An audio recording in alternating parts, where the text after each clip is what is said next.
Ahoy, mates! Welcome back to another episode of So to Speak. Je m'appelle Evan Mead. Me llamo Lyle Groninger. And we are joined in our trilogy of hosts today by Cody, who is back from the 90s because I guess he fixed the time machine. Oh, the 90s. You didn't have good dial-up internet, but hey, there's always a specialist on hand to fix your time machine. Yeah. Right? We had some complications from Y2K that we needed to delay things. Yeah, that's right. It was tricky to get a recording. Cody was a little late today, but all good. Hopefully the little glitch won't set off any bombs or warheads or anything like that. The world's fucked enough as it is, so. Yeah, I was like, the world sucks here because of Y2K, but I'll go ahead 20 years into the future. It's not going to be that bad, right? Yeah, Oops. There'll be a different bug we'll have to deal with. Okay, so. No, thank you guys again for having me on. As long as you guys aren't inviting Corey from the 80s. Oh, Lord. I don't know if you know Corey. Corey from the 80s. He's a douchebag. He's a douchebag. Corey Feldman? Corey Feldman. No, Corey from the 80s, because there's only one Time Lord, and it's Cody from the 90s. Okay. Is he like your evil cousin or something? This Corey from the 80s? He's an asshole. Okay. Well, thankfully you're better than him. Yeah, we'll be on the lookout. All right. We'll be on the lookout for him. So it's our 33rd episode, and we decided what better fit to talk about a topic than movie trilogies. Trilogies, yeah. So, in a fitting manner, we have three hosts. It's the 33rd episode, and we're going to talk about three trilogies today. But there's a twist. The first trilogy, we've each picked a trilogy in three categories. The first category we're going to talk about is underrated trilogies. We'll let you know what the other two categories are as we go along, just to keep you in suspense. So, Okay. who wants to talk about an underrated trilogy first? Well, I think the structure of who should go first, second, then last, we should all just be like, all right, who's the guy who's a nice start to things? And then we should talk about who's the guy that's like the strongest middle chapter. And then who's like that third guy that's either hit or miss finale? Coach, this isn't a game of disturbed friends, man. If I'm last, I'm gonna feel. It's gonna make me feel. Yeah, no. Miss. You know what? I'm gonna do eeny, meeny, miny, mo, just to do a nice little order. Okay. Eeny, meeny, miny, mo. I guess I'm gonna go first. Okay. Fine with me. What about second? Second. Eeny, meeny, miny, mo. Why don't we do it in the? Second. Why don't we do it in the order of who came onto the show first? Because that means I will go first. Since the podcast idea was my. Actually, no. The podcast. The idea to create the show was mine and Lyle's idea. It's gonna be. So Lyle came up with a name, and then Cody joined us in our third episode. So I'm fine with going last. I don't mind. I don't want to lose friends because of this. Yeah. Okay. We're not. Okay. Good. Let's go. The first underrated movie trilogy that I'm going to talk about today, I'm not even quite sure if it constitutes a trilogy, but it's been sold. These three movies have been sold together, are in a DVD box set, and there are a couple of Reddit theories that suggest that all of these movies take place in the same universe. So a commonality that these movies all have is they were all shot in South Africa. Not necessarily, two of them are actually set in South Africa, but they're all shot in South Africa. They all star Hardcore Henry himself, Sharlto Copley, and is it Copley or Copley? Copley. So they all wait. Did he play Hardcore Henry? I thought he was like No. He's not the Hardcore Henry. He's the guide The android guy who Okay. gets him through missions. Yeah. Yeah, I'm sorry. I've only seen Hardcore Henry a couple times, Seen but a yeah. billion Yeah. times. Okay. That movie. So, they're all set in South Africa. They're all shot in South Africa. They all star Sharlto Copley, and they're all directed by a fellow filmmaker from Johannesburg, Neil Blomkamp. The first movie in this trilogy, Blomkamp himself has technically not said that these movies are a trilogy. However, because these three movies that I'm going to talk about were sold in a box set, and they all have similar themes, so I'm going to talk about them today. Yeah, there's similarities. Yeah. The first movie that actually got a ton of critical and Academy praise was District 9, which came out in 2009. The plot of District 9 is nice and simple. An alien race landed in South Africa in the 1980s, and for reasons unknown, their ship is broken and they can't leave Earth, so they have to come down to land, and humanity basically at first gives them a refugee status, but what turns into refugee status quickly gets messy, and the aliens, like 30 years later, are living in a slum in the middle of Johannesburg, and that slum is called District 9. So the whole idea basically shows like how fascinating and horrifying it is to coexist between these aliens and humanity. Humanity treats the aliens like shit, and one character, played by Sharlto Copley, gets a ton of comeuppance for being this big douchebag on this eviction operation where basically a big like militarized company sets out to relocate aliens, and then the human character gets some serious comeuppance. I'm not going to say more about what happens, but this movie was getting all kinds of cultural praise for being about racism, being an allegory for racial stereotypes, and ultimately it makes a lot of sense because Neil Blomkamp himself is from South Africa, where there was this wonderful thing called apartheid. So this guy knew a lot about it, and there's so many homages to the racial relations in South Africa and just the whole culture of South Africa too. In fact, the aliens themselves are insectoids, and they're designed after a type of locust or cricket that you'll find in Johannesburg called a prawn. Yeah, and they're even called prawns by the humans in the movie. So that's District 9. The second movie in this trilogy. Sorry. I haven't had my cranberry juice yet. So, best part of waking up is cranberry juice in your mouth.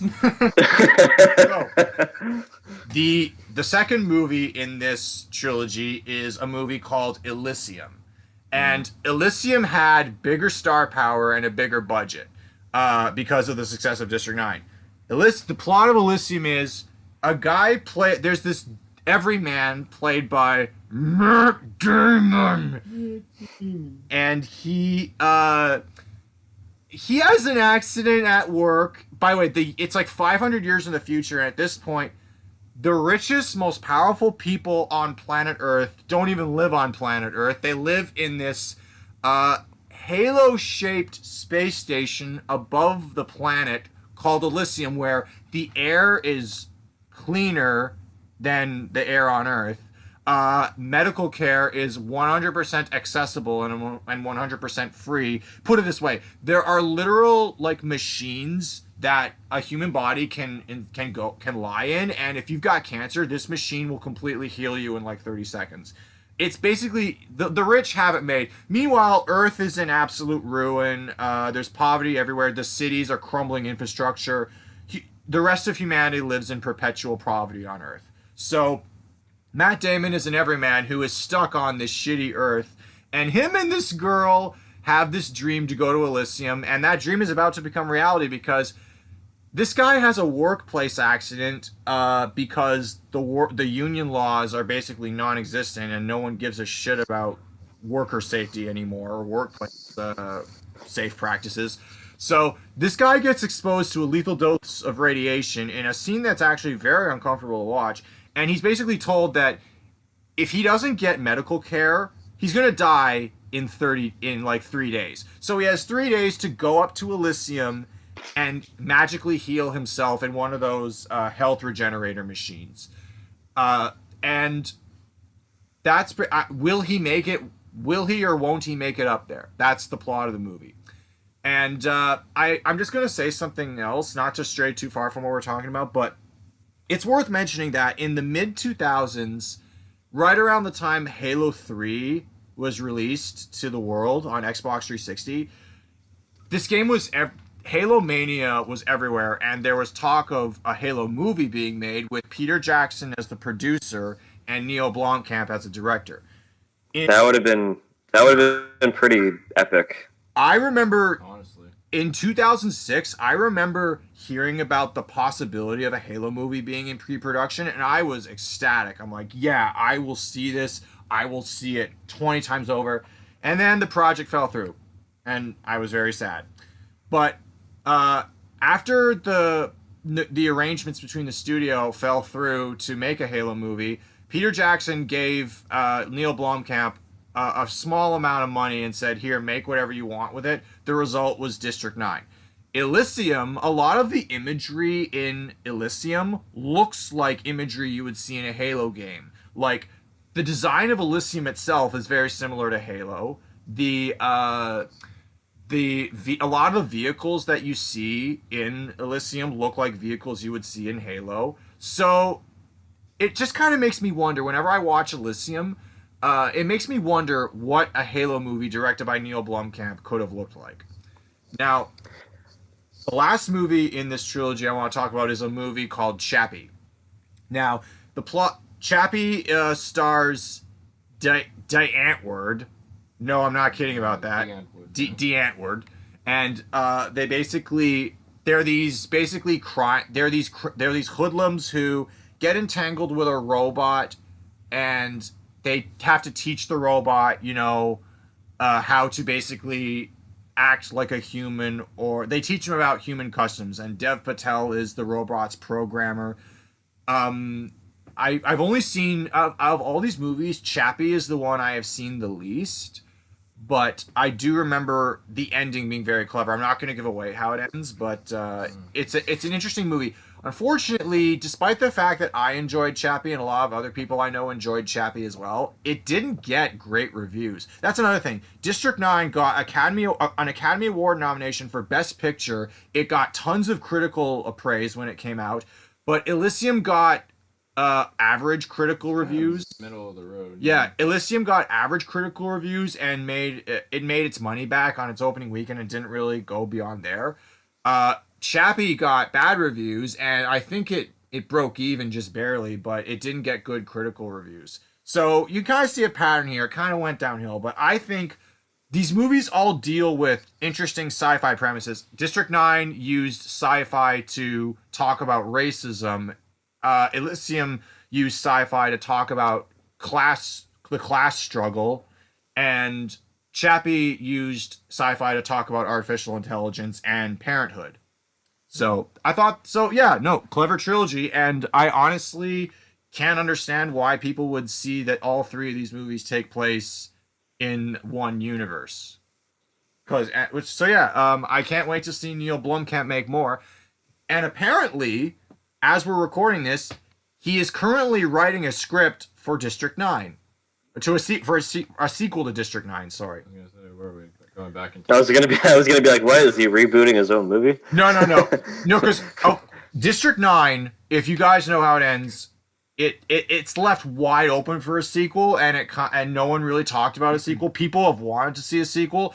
It took until early 2021 for Neil Blomkamp to say, yeah, okay, I'm gonna try and make a sequel here. I'm very curious to see what a sequel to District 9 would look like. Yeah. Yeah. So anyways, if they make a sequel to District 9, does that mean this will no longer be a trilogy? hey, that's a good point. It breaks the... Yeah. God damn it. It breaks the narrative. Yeah. Anyway, so that's the reason why I called this an underrated trilogy is because, like I said, the first movie in this trilogy was critically acclaimed, but the other two kind of faded into obscurity, and no one really talks about them anymore. So that's my underrated little gem for today. All right. No, I think it's an interesting choice. I honestly look at it as like you're looking at somebody's body of work, Yeah. basically.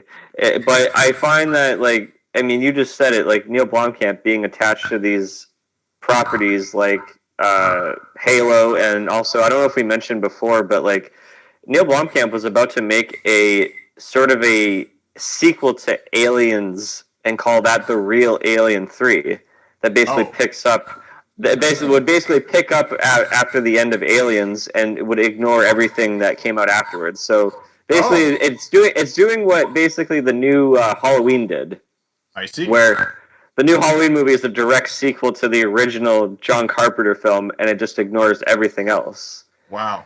And there was like you can Google this. There's concept arts for his Alien movie, and our mutual friend Hunter has been just like bowing down every day, praying that this movie gets made. And I'm kind of with him on this because I think that what he has is an interesting idea.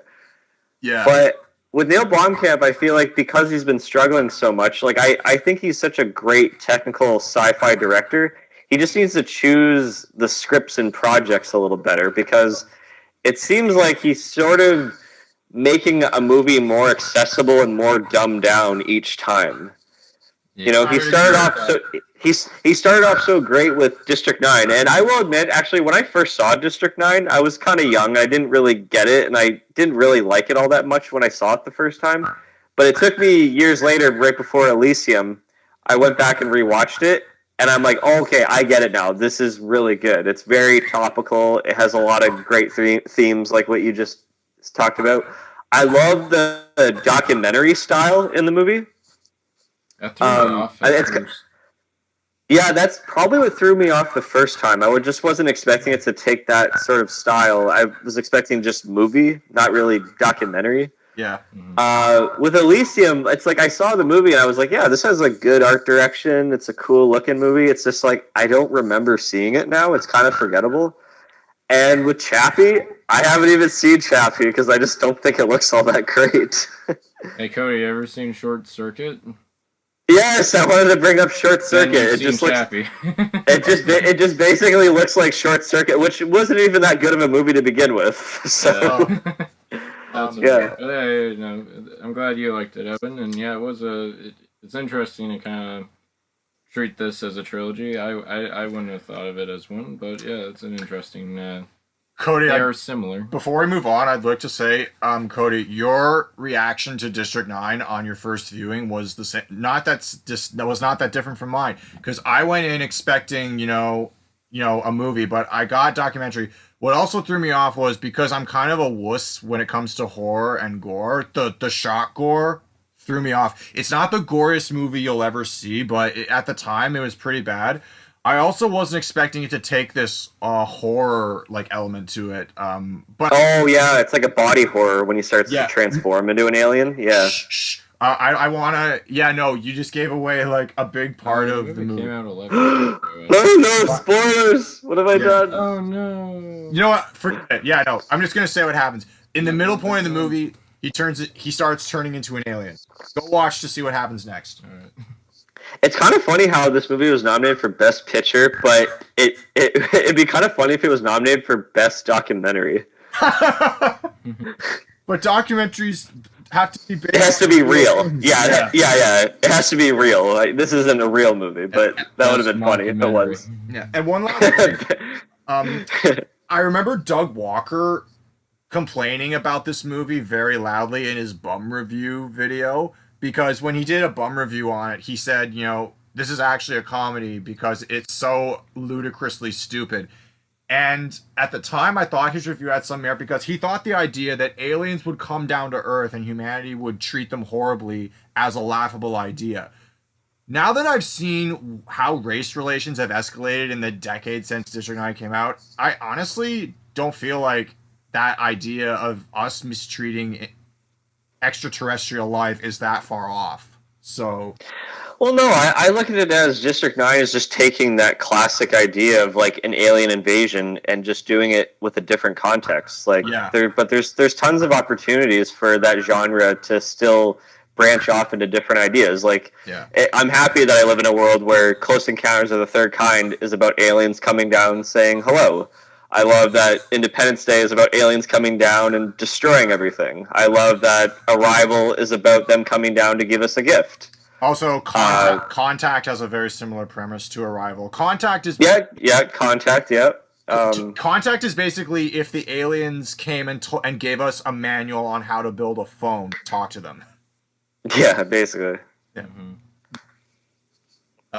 Yeah. So now we got to move on. Lyle, Yeah. what do you got for us? My trilogy that I consider underrated is somewhat similar to yours, Evan, because unlike most typical trilogies where you see a character go from beginning, middle to end, this trilogy, it seems almost episodic. And my trilogy today is none other than the Three Flavors Cornetto trilogy, directed by Edgar Wright, and starring Nick Frost and Simon Pegg. So this trilogy consists of Shaun of the Dead, Hot Fuzz, and The World's End. Not At World's End. We talked enough about those pirate movies. Yeah. It's, the interlinking thing of this trilogy is that each entry kind of takes pot shots at genre filmmaking. Shaun of the Dead is very much a zombie homage, especially to George A. Romero's work, we're going to talk about later. And Hot Fuzz is almost like a shot at like Jerry Bruckheimer or Michael Bay style like action movies that were pretty popular in the 80s and 90s, but put it in a British setting where people don't just take guns out and stop crime. It's worth mentioning that the Hot Fuzz makes it very obvious that they're capitalizing on Bad Boys imagery. Well, yeah, they talk about Bad Boys. They talk about like Point Break. There's even a scene. Yeah, I love that debate. It's like, what movie is better, Point Break or Bad Boys 2? I'm like, well, there's only one answer: Point Break. I don't know. Bad Boys 2 is pretty freaking fun. No. But yeah, Point Break. No. Point Break. Oh, we'll have to talk about Point Break some other time. But that's a sickeningly I'm not underrated. saying Bad Boys 2 is better. I'm just saying that they're both pretty fun. But Point Break. Point Break is like a sickeningly underrated masterpiece. Yeah. So that's Hot Fuzz. And World's End is almost like a pot shot at like, much like we were talking about with Aliens, it's just a typical alien invasion movie, but with a lot of like character beats that almost feel like a coming of age, but like 20 years down a person's life. I don't really want to get too much into the plots of each of the movies. Basically, the first one is about a guy who goes through a breakup just before a zombie apocalypse, and he's gonna go through as much as possible to try to get her back, while trying to like keep his family and friends alive. And in glorious fashion, he fails. Hot Fuzz is the story of a almost a super cop, who's so good at his job that his department moves him to some small town in the middle of the country just to get them off his back, just to get him off their back. And he has to adjust to like rural life as opposed to city life. But there's some sort of conspiracy going down that he has to crack too, because he believes that all these deaths that are occurring in the small town are more than just mere accidents. Isn't that kind of like a twist on the whole dynamic of a small town cop moves to the big city and it's like a fish out of water? Where it's the opposite. You have a big city cop relocated to a small town. Yeah, I think that's like yeah. That's definitely a flip flop on it. Yeah, it's definitely turning it on its head. And World's End is all about a kind of a burnout who wants to. When he was younger, he tried to do this like test of manhood where they basically bar hop through like 12 different locations throughout the town. It's a classic. It's a pub crawl, a British pub, Yeah, a classic British pub crawl. Yeah, but he failed and his friends didn't get through. So now he's like, well, I'm middle-aged. I don't have much else going on in my life. I'm going to rekindle with my friends, and I'm going to do it all over again. The same town. And when they get there, everything seems almost exactly the same as it was like 20 years ago. And it's something mysterious is going on. And as they're doing the pub crawl, it becomes clearer and clearer that the town is not what it seems. Yeah. Seems like a theme, though. The town is not what it seems in So, this trilogy. one thing I actually find kind of brilliant is that all these movies in the Cornetto trilogy star the comedic duo of Simon Pegg and Nick Frost. Oh, they're great. Now, in the Oh yeah. Sean and Hot Fuzz, Simon Pegg plays the responsible one, and Nick Frost plays the bumbling I don't know oaf. if I'd call Sean all that responsible. Okay, fair enough. But the dynamic is like, it's kind of like, Simon Pegg is SpongeBob and Nick Frost is Patrick. That's the best analogy I can kind of come up with. World's End, like Nick Frost is the dependable, sensible one, and Simon Pegg is a total fuck up. Yeah. So, yeah, they definitely flipped that dynamic on, and by the time the World's End came out. Yeah. Another link is that these characters really love their cornetos, which in England is where we're from. We're probably more comfortable calling them drumsticks. They're like packaged like ice cream cones with flavors put into them. And in each entry, they either have one or they like the. In World's End, you just see a wrapper, but it ties it all together. Yeah. Actually, in Hot Fuzz, you see him like nibbling the end of a cornetto. Like, cause I think I don't remember the Shaun of the Dead too well, but did they like open a cornetto and then in Hot Fuzz it's halfway, it's mostly eaten, and then in the third in World's End you just see a wrapper. Yeah, in Shaun of the Dead, they have a hangover because they got super blitzed after the breakup. Yeah, and Sean and Ed are like all hungover. He's like, I'm gonna go to the shop. You need anything? Cornetto. Because like apparently Edgar Wright believes that those are like really good for hangovers. Oh, okay. I think I tried that once. They're not bad. Even though I would not eat it at the same time as getting drunk, though, because ice cream and beer don't mix. Yeah.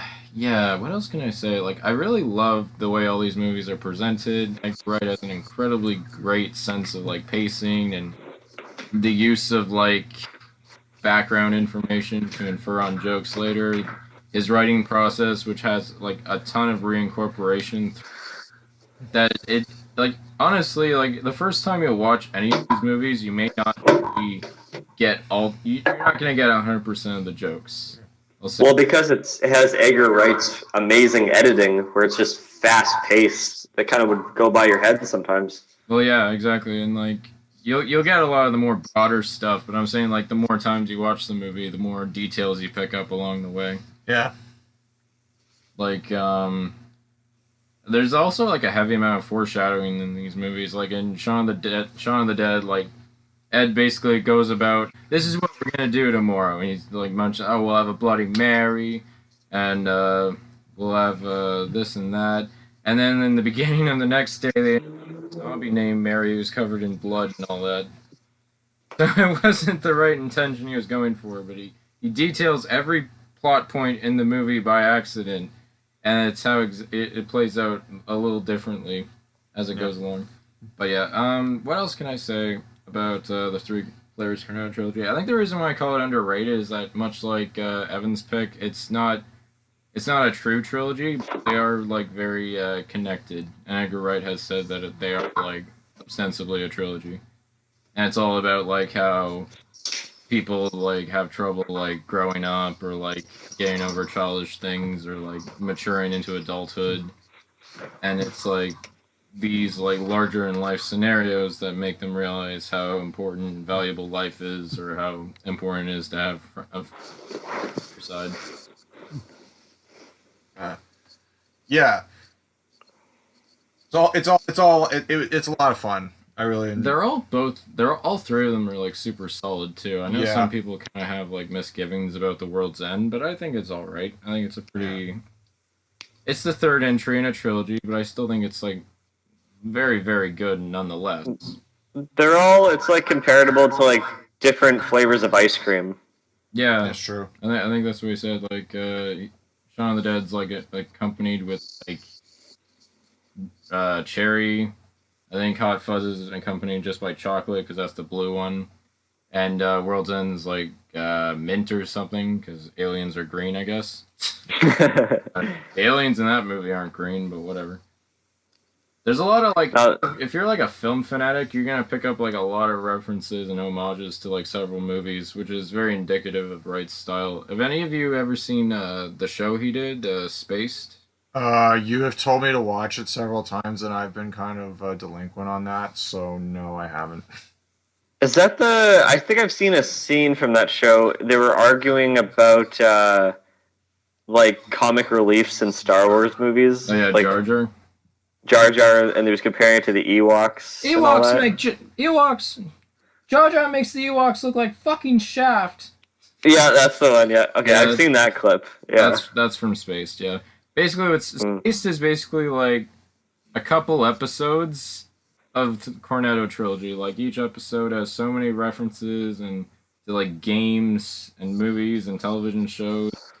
It's kind of like dense, Mm. and I liked it.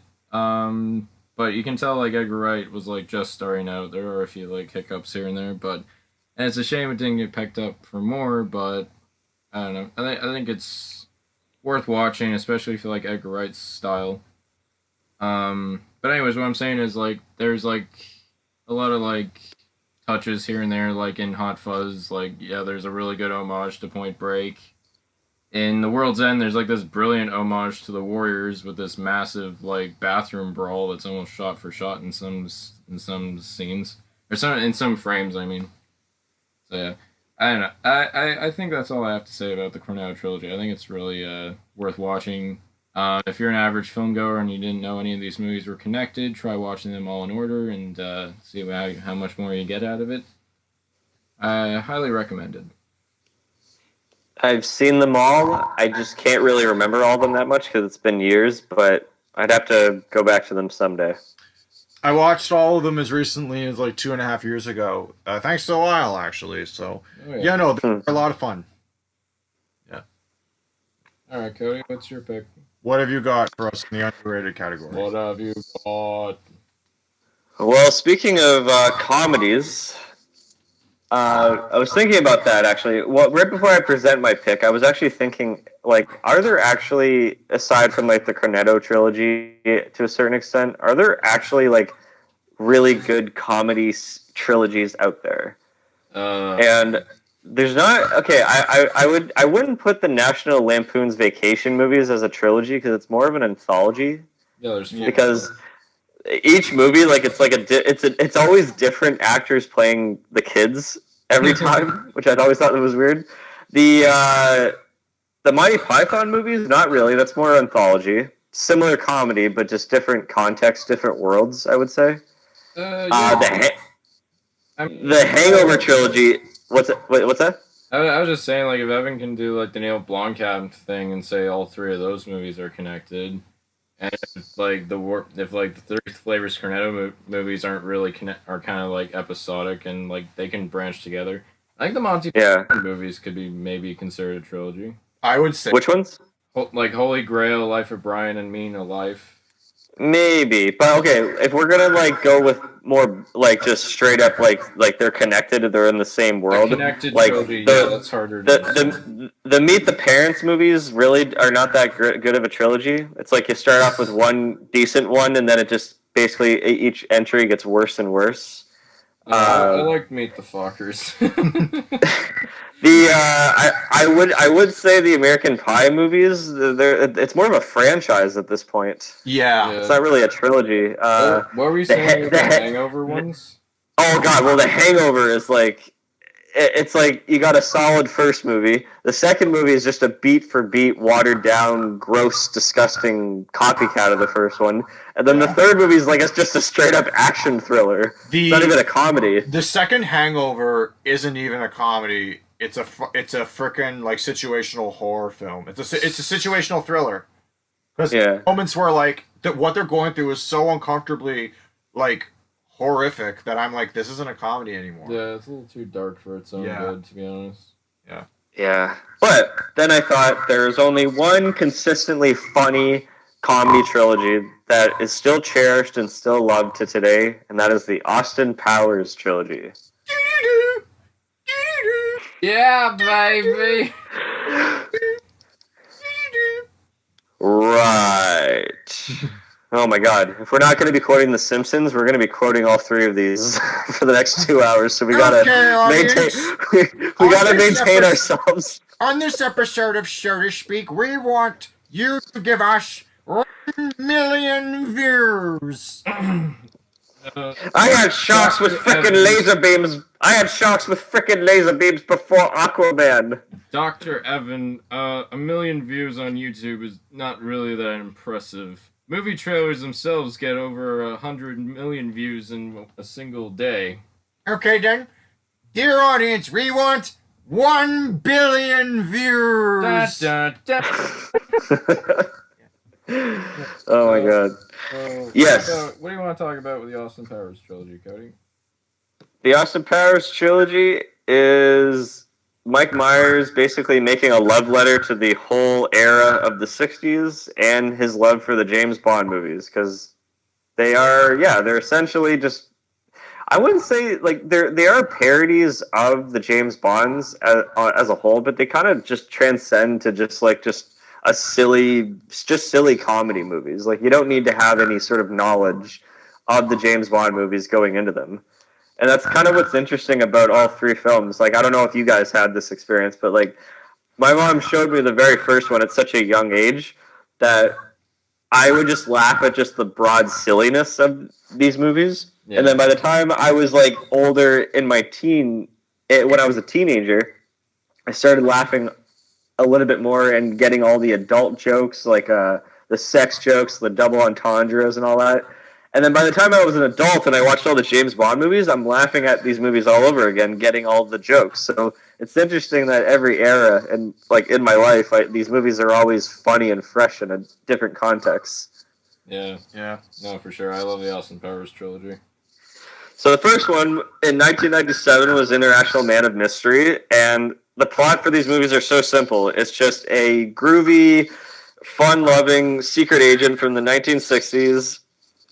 Austin Powers, played by Mike Myers, is trying to hunt down his arch nemesis who's trying to take over the world, Dr. Evil, also played by Mike Myers. And when Dr. Evil freezes himself and thaws out 30 years later, in the 1990s, baby, Austin follows along with that, freezes himself, gets thawed out later on, and the whole movie is it's very fish out of water humor. It's very just about him trying to adjust with the times and trying to realize, wow, things are not the same like how it is in the 1960s. Yeah. And the sequels... Liberace was gay. All over him. Oh, trying to put a CD on a turntable. Oh my God. What a fail. The sequels are basically The Spy Who Shagged Me in 1999 and then Goldmember in 2002. They're basically like the exact same plots of just of Austin trying to foil Dr. Evil's plans from taking over the world. But there's just a very consistent it's very consistently laughable, these movies, and they're always fun. And I don't want to paraphrase too much, but I recommend everybody who's listening right now, and even you guys, to look up this video essay that was released a few months ago that was kind of mind-blowing and life-changing when it came to these movies. So Patrick H. Willems made about a half-an-hour essay talking about all the subtext of these movies. And you'd be surprised that there's tons of layers in these movies in terms of... It basically predicts the current landscape of films that we have today. Yeah. The current landscape of the fact that we live in such an overly nostalgic love for the past. Wow. It's all just prevalent right there. And I'm like, this is what we live in right now. Yeah. And all these films have this kind of tug of war of should we just cherish the past and live in the past, or should we just live in the moment right now? Yeah. Because I found that with the first movie, and this is just me personally discovering this. The whole arc of Austin is that when he's working with his partner Elizabeth Hurley, or Vanessa, played by Elizabeth Hurley, it's just all about him trying to adapt with the times, and that was his arc in the first movie. Yeah. In the second movie, he doesn't need to like. He realizes his arc is that he doesn't need to rely on his mojo that supposedly gets taken, because he's had it all along. It's like his mojo doesn't define who he is. Yeah. But what I find interesting in that in the third movie, it ties back to the themes of the that kind of like free love and partying in the 60s, because Austin decks out his current pad in 2002 to just like everybody's like it's like a fucking 60s theme party almost. Yeah. And it's just like it's almost like it's backtracking in a way, which I find interesting. Because the whole movie is about make love, not war, because we're all family, which reveals the biggest twist in cinematic history, that Austin and Dr. Evil are siblings. Wow. Oh. Do you think? Yeah, I mean, I don't want to go into it too much, but like, I recommend everyone watching this video and realizing that there's a lot more like depth and like lore within like the Austin Powers movies. Yeah. Yeah. No. That actually.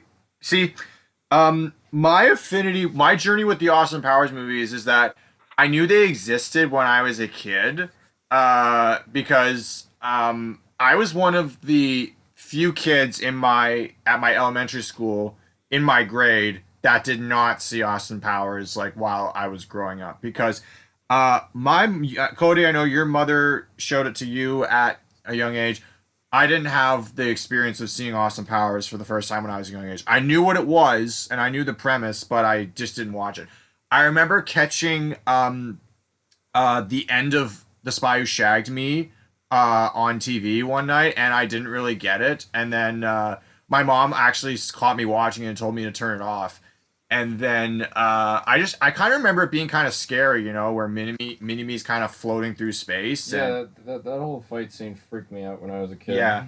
That was hilarious. I don't understand how you guys were like scared by that. What I was a wuss bag like when I was a kid. But the point is, so the summer of 2002 is the summer when Goldmember came out, and the two Goldmember and Attack of the Clones were the two movies that every kid I knew saw in the theater that summer. I saw Attack of the Clones so I could talk to my friends about that movie, and I could quote it, and I could talk about, you know, the references and the characters. I couldn't do the same thing with Goldmember. And when I came back from summer vacation in 2002, the fall, I just remember my best friend at the time kept saying, "Hear me now." He couldn't say the full. Apparently, he couldn't say a teacher told him, "Stop saying that. It's not appropriate." Crazy Dutch bastard. No, he could only say the first three words of that but not finishing it, because the rest of the line was really inappropriate. I get it. Yeah, so every time a kid said, "Hear me now," I didn't get it, and I felt really excluded. I eventually I had a stepdad who loved the Austin Powers, and he came into my life when I was a teenager. So me and my mom and my stepdad would watch movies together all the time. That was how like I would kind of spend Friday and Saturday nights back when I was growing up. So when I saw Austin Powers, I finally got the joke, and I was like, okay, I missed out on that. But, you know, I think they're fun movies. I really want to see this video you talked about, Cody, to really get the whole, the video essay on how these movies, you know, kind of predicted a lot of our culture and our nostalgia obsession. I think that's really clever.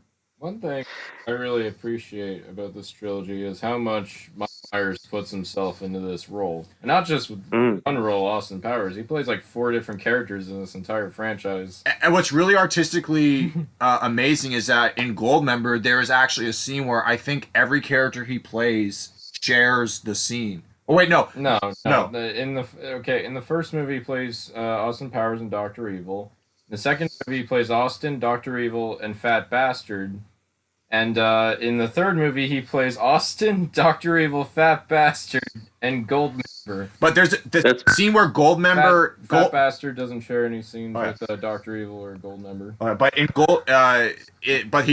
there's a scene where Goldmember, Doctor Evil, and Powers all share a scene. I thought that's incredible. Mike Myers is a man of talent. I mean, they kind There's of a do. there's a lot of body double cheating within the scene, Yeah, but or split screen, or like tell like they shot like one angle and then they just cut back and he's in a different outfit. It's pretty straightforward stuff. And there's just a lot of unique characters within these movies that and they'll pop up, here and there. You know what I mean? Like the kind of disappointing thing is that like the movies get more broad and more kind of like repeating the same jokes as the films go on, which can kind of be annoying. Like, especially in Goldmember. And I know that, Lyle, you have a soft spot and like a love for Goldmember. Soft spot for Goldmember, I know. It's just like, when they're doing the casting the shadow gag again that they did in The Spy Who Shagged Me, or when Fat Bastard's doing like this big emotional speech with like the sad piano, and then it just undercuts it with like a fart, and it's the same fart joke, like the same fart sound effect. It's like, okay, we've done this already. Why don't we come up with something new? Or the oh, look up in the sky. It looks like a big, and then cut to like something that like says the word, but it's like a different concept. Bloody boobs. They're doing the same joke they did in the last one. Just because they're self-aware doesn't make it forgivable. Boobs, Ozzy. Yeah. Oh yeah, there's a lot of dated cameos, like the Osbournes. Yeah, that was a reality show that was famous in the early 2000s. Sure, and that's not the only one in Goldmember. There's a lot of dated stuff in it. Yeah. You forgot to mention who plays Austin's father in the third one. I feel like that's eventually in a comedy franchise or trilogy, you will see the lead character's parents or father or mother.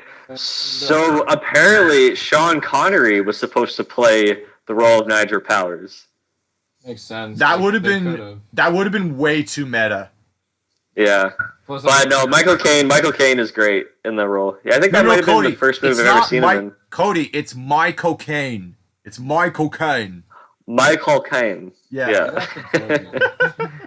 Yeah. No, but like I found that like all the unique characters would pop up here and there within the movies. Like Frau Farbissina is hilarious. Number 2, I don't know why Number 2 is just always putting up with Dr. Evil's bullshit.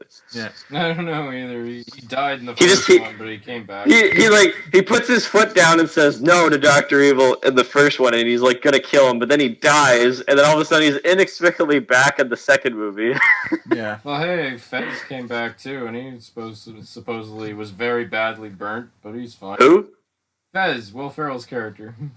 Oh, Mustafa. Oh, fuck. He wore a fez. His name was like... Oh. Well, no, he didn't come back. He went back in the past and created like almost like a paradox of him being alive. Oh, okay. I mean, I haven't seen the second one as much. Do you want... I also forgot to mention Scott Evil, the son of... Oh, yes. Played by Seth Green to a T. Yeah. he plays a punk kid so amazingly in these movies. Yeah. Seth Green, I feel like, is the ultimate punk. He's a wannabe punk, I would say. Yeah. It's like International Man of Mystery was like straight up Bond parody, and then you go all the way to the end with Goldmember, and it's like just almost like a broad, silly comedy. I think my favorite has to be The Spy Who Shagged Me, because I feel like it finds that perfect balance of being both of those worlds. I don't know. It is another like pick your favorite ice cream kind of thing, but I like all three. So it's a what's that 3 Napoleon? No, what's it called? Neapolitan ice cream. Neapolitan, yeah, Neapolitan. Watching the Austin Powers movies is like a Neapolitan ice cream feast. Yeah, that's good analogy. That's a good analogy. That's funny. My trilogy was about ice cream too. How about that? Yeah, funny. Here's one question. Out of the 3 lovely, beautiful ladies, Elizabeth Hurley, Heather Graham, and Beyonce, who's your favorite? All right. I'm gonna go with Heather Graham, personally. All right. Yeah. I'm kind You of. go with Felicity Shagwell. Felicity Shagwell, yeah. Yeah, I'm kind of on Elizabeth Kensington. Yeah. I like her a lot, especially in that jumpsuit. Yeah. There's only one answer for me. All three. Okay. Fair enough. That's I cheated. I don't care. Yeah. So for my You're a bunch of bullshit, Cody. you know what's interesting? What is interesting? What is what's interesting, so Evan? motherfucking interesting, Evan? Tell us What in is so- detail what what is is so- so Okay. interesting. So What is so freaking interesting, Evan? okay. So Mike Myers was the king of everything in the late 90s, early 2000s. By the time in The Spy Who Shagged Me, there is a scene where the song "I'm a Believer" by the Monkees is playing when he's running around the streets of London, and I thought I saw Shrek before I saw that movie, and I thought it's so perfect that a version of "I'm a Believer" is in two classic Mike Myers comedies. In Shrek, it's covered respectively by Smash Mouth. Um, they honestly, it feels like they recreated the song more than they covered it, because I mean the Monkees version and the Smash Mouth version are very similar. A little bit more of an updated instrument. Yeah. Yeah, no. I not only did I find that like Mike Myers was like he kind of was writing a lot of the same jokes throughout these movies, even though that he still maintained to keep these movies fresh. I even noticed that within his filmography, he was also retelling jokes within different types of movies. Like in Shrek, when after that Duloc song is sung, and then Donkey is humming it, Shrek says a line like, "You're going the right way for a smack bottom, Donkey." Yeah. And then in Goldmember, when he's talking to the Asian twins, Fook me and Fook you, and there's like a misunderstanding, he says, "Hey, you're going the right way for a smack bottom, and I don't care who knows it." That came out a year after Shrek. That's equally funny. I have a question for you, Cody. Do you think there should be a fourth Austin Powers or a reboot? Oh man, that is a good damn question. I didn't know if I wanted to talk about that, but okay. We're talking about trilogies, so why not? In today's kind of politically correct, sensitive climate, I don't know if it can survive today. And also, so much time has passed with these movies. Like, they're sort of just like of its time. I think that because, okay, here's the thing. We've seen Austin in the 60s. He went back in time in the 70s twice in the sequels. Yeah. There's still a chance for him to see I know there was a kind of a joke where he said the 80s is just a gas shortage and a flock of seagulls. There is a chance for him to see what the 80s were like, but again, we're living in a society right now. We are just so overly in love with the 80s, with the likes of Stranger Things and Ready Player One, and I just don't know if it's going to be. I think the context of an Austin Powers 4 would be brilliant. Is that if they, you know how the James Bond movies always change actors every so often? Yeah. If they do a play on that, and if they also make fun of like the current landscape of reboots and late sequels and stuff like that, if they make fun of all that and kind of make it kind of eye-opening, like, wow, yeah, the all we have today are just sequels and reboots. Yeah. I think there's a chance for it to work, but in terms of like the cultural jokes, like, I don't know. I think Mike Myers does a very tastefully silly job at like playing people that from different, parts of the world, but I just don't know if it's going to be like called out as being like bad, Yeah. They probably do a ton of jokes about quote cancel culture end quote, which I totally would love if they do that. Yeah, no, if they call that out. But Cody, your rationale and reasoning on why you feel like an Austin Powers 4 could work, it's exactly why I know he's very old, but if Mel Brooks ever decided to actually make Spaceballs 2, The Search for More Money, a reality, I feel like it would be this in the same vein. They would do commentaries about how, a big corporation owns the Spaceballs and how they own all the merchandise and they keep wanting to make more movies and make more content. I feel like they would do tons of jokes about franchises not dying. So yeah, I feel like it could an Austin Powers 4 in a similar vein could work. But we're getting hypothetical here. Yeah. So now we're gonna move on to classic trilogies. Trilogies that go from beginning, middle, and end with a main character. Yes. Now, classic trilogies. Uh, There aren't th- that many of them. There but really there are aren't. some. But before you move on, with Austin Powers, yeah, I recommend everyone just to watch them because they're a good time. They're good comfort food. You Yeah, got they it. are. And you can binge them all in one night, really. Yeah, I know they're really short. You could, yeah, I think I did. yeah, you could honestly, yeah. Yeah. So, um, one trilogy. There is only a small handful of trilogies that are still trilogies where all three of them are solid from beginning to end. And case in point, The Lord of the Rings. I mentioned Peter Jackson in my other trilogy, but no, Peter Jackson was the director and co-writer.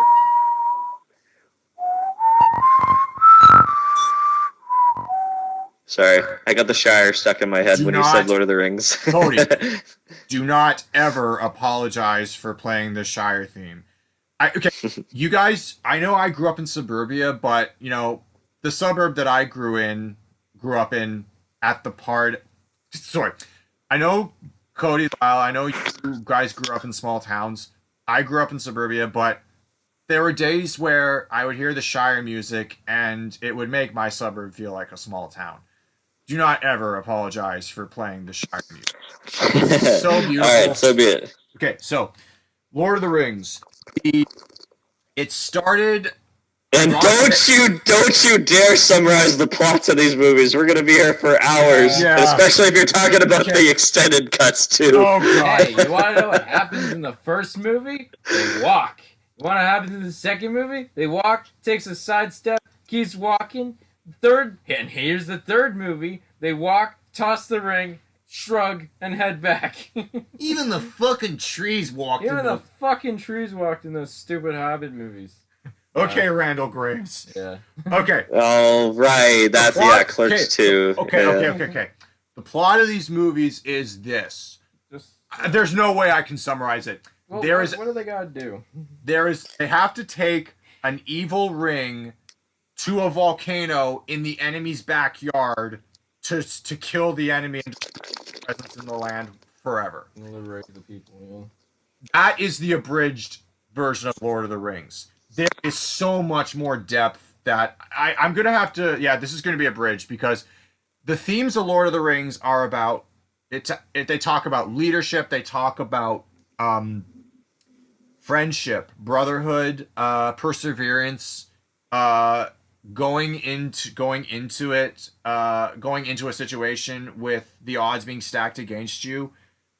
And I feel like I'll talk about my experience watching these movies, but I'll be quick.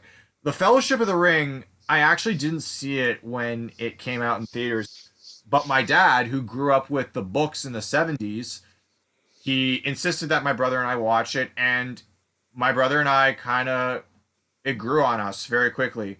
Yeah, no, the way that the Fellowship of the Ring establishes the world building of Middle Earth is just beautiful. I feel like the Fellowship of the Ring is one of the most effective world building movies you'll ever see because it takes the culture of hobbits, men, dwarves, and elves, and even orcs, and throws and establishes how all these cultures work and how all of these cultures, interact with one another. The orcs obviously are the evil minions of Sauron and Saruman, respectively. But yeah, that's another confusing thing. The two villains in the first two movies have similar sounding names. Saruman the White is played by Christopher Lee. He's the White Wizard who turns evil and declares war on Middle Earth. Sauron is the evil entity of these movies, and he was beaten in the prologue of this story, but he comes back, and the ring is the source of his power. A little hobbit named Frodo Baggins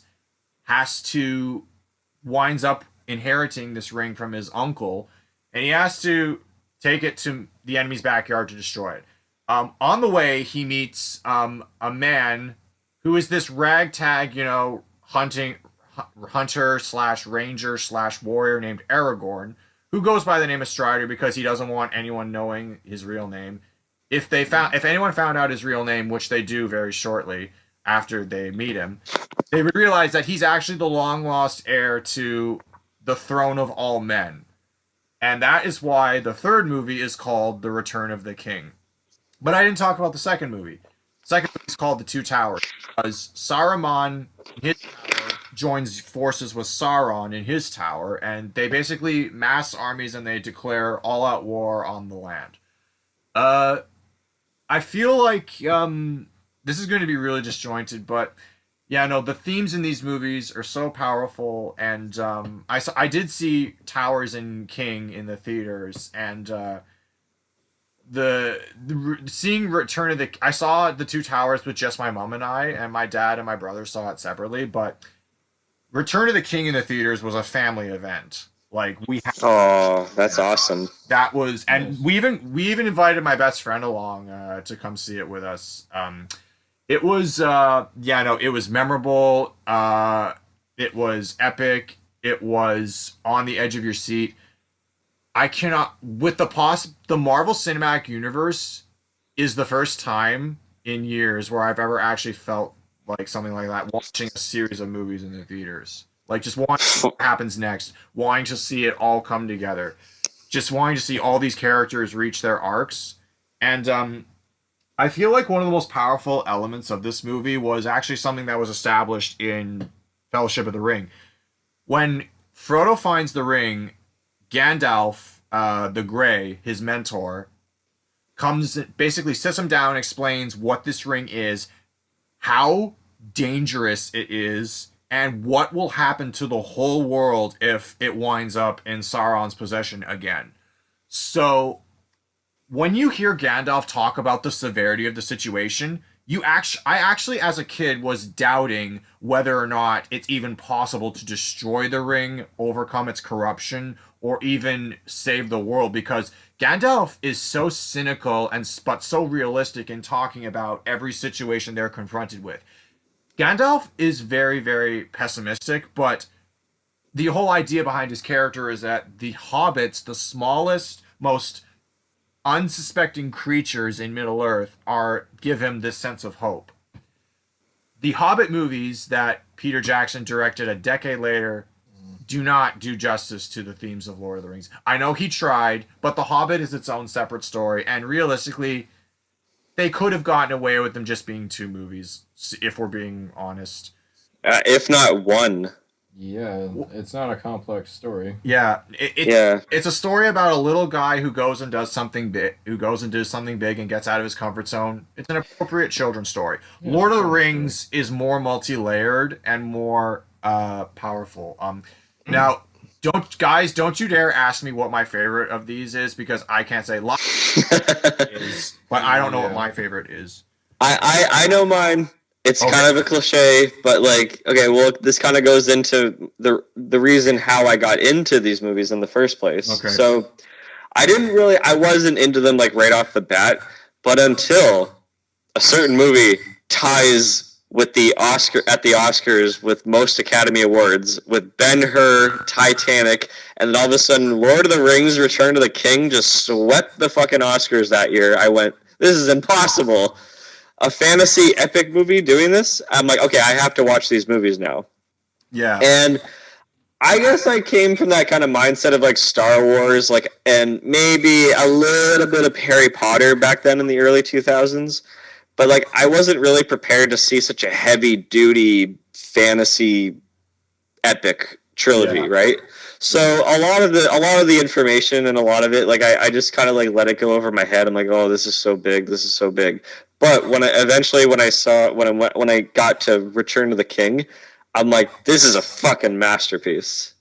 It really is. Yeah, And it took years later, and I forget kind of about it, and I'm like, oh, The Hobbit is coming out, later on this year. I'm gonna go revisit Middle Earth again, and I watch these movies again, and I have a much better appreciation for them. I I find that like they tie it ties in perfectly with the philosophy that I once talked about in our Star Wars episode about the Joseph Campbell archetype of the Yeah. hero's journey. It's exactly that. It's just Yeah. more layered and more like I don't want to say stretched out. Stretched out is more like the Hobbit movies, but it's just more like expanded and there's more depth and there's more build up to everything. They don't just like gloss over all this like story and character. They build up to every moment. Yeah.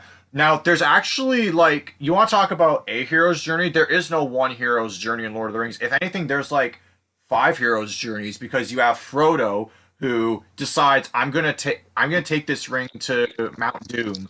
You have Aragorn who wants to help, save the world, but he's just not sure if he wants to be king of it all when it all ends. Seeing him overcome that arc is probably is the most powerful thing I ever saw. Like just as a kid, because when I was a kid, Aragorn was my favorite character, and as an adult, he still is my favorite character in these movies. I feel like he may be like one of my all-time favorite movie characters just in general. But when you Yeah. look at Frodo, there's more going on with Frodo's arc. There's also because Frodo gets more and more reluctant as the ring gets closer to Mount Doom. Sam evolves as a character in ways that I didn't see possible because Oh. Sam is the goody two shoes little packing mule. Literally, he spends these 3 movies carrying pots, pans, sleeping bags, you name it, he's carrying it.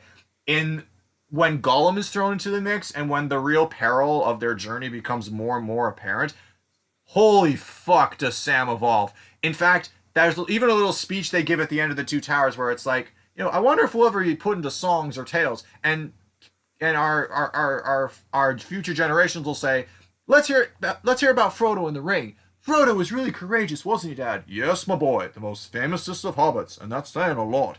Oh, Sam, you left out one of the chief characters, Samwise the Brave. Frodo wouldn't have gone far without Sam. Well, Mr. Frodo, you shouldn't make fun. I was being serious. So was I. Samwise the Brave. Oh boy. So honestly, like when my friends and I would ever like reenact Lord of the Rings, like it playing Imagination on the schoolyard, at first being Sam wasn't very cool, but now looking back, yeah, being Sam is awesome. Sam is an amazing character. And also the Tweedledee and Tweedledum hobbits, Meriadoc Brandybuck and Peregrine Took, Merry and Pippin abbreviated. Yeah. They in Return of the King, they evolve like crazy. Like you know how Pippin is kind of the klutz and Merry is impulsive but headstrong? Pippin actually sets off the chain of events that saves the entire kingdom of men from total and certain destruction. And then Pippin goes from being this complete dumbass to actually being one of the most courageous characters you'll ever see.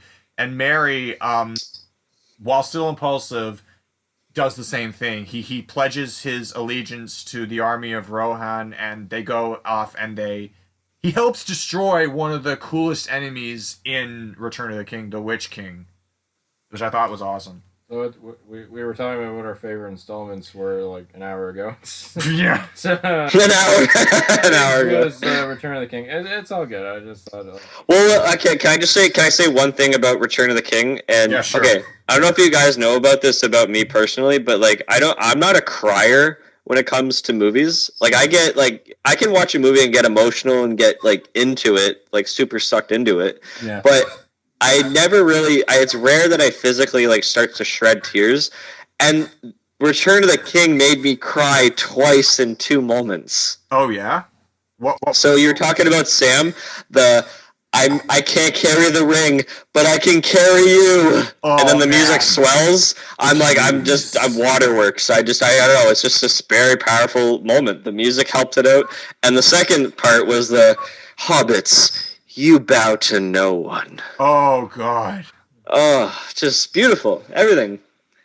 cinematic, epic storytelling. It's just it's all there.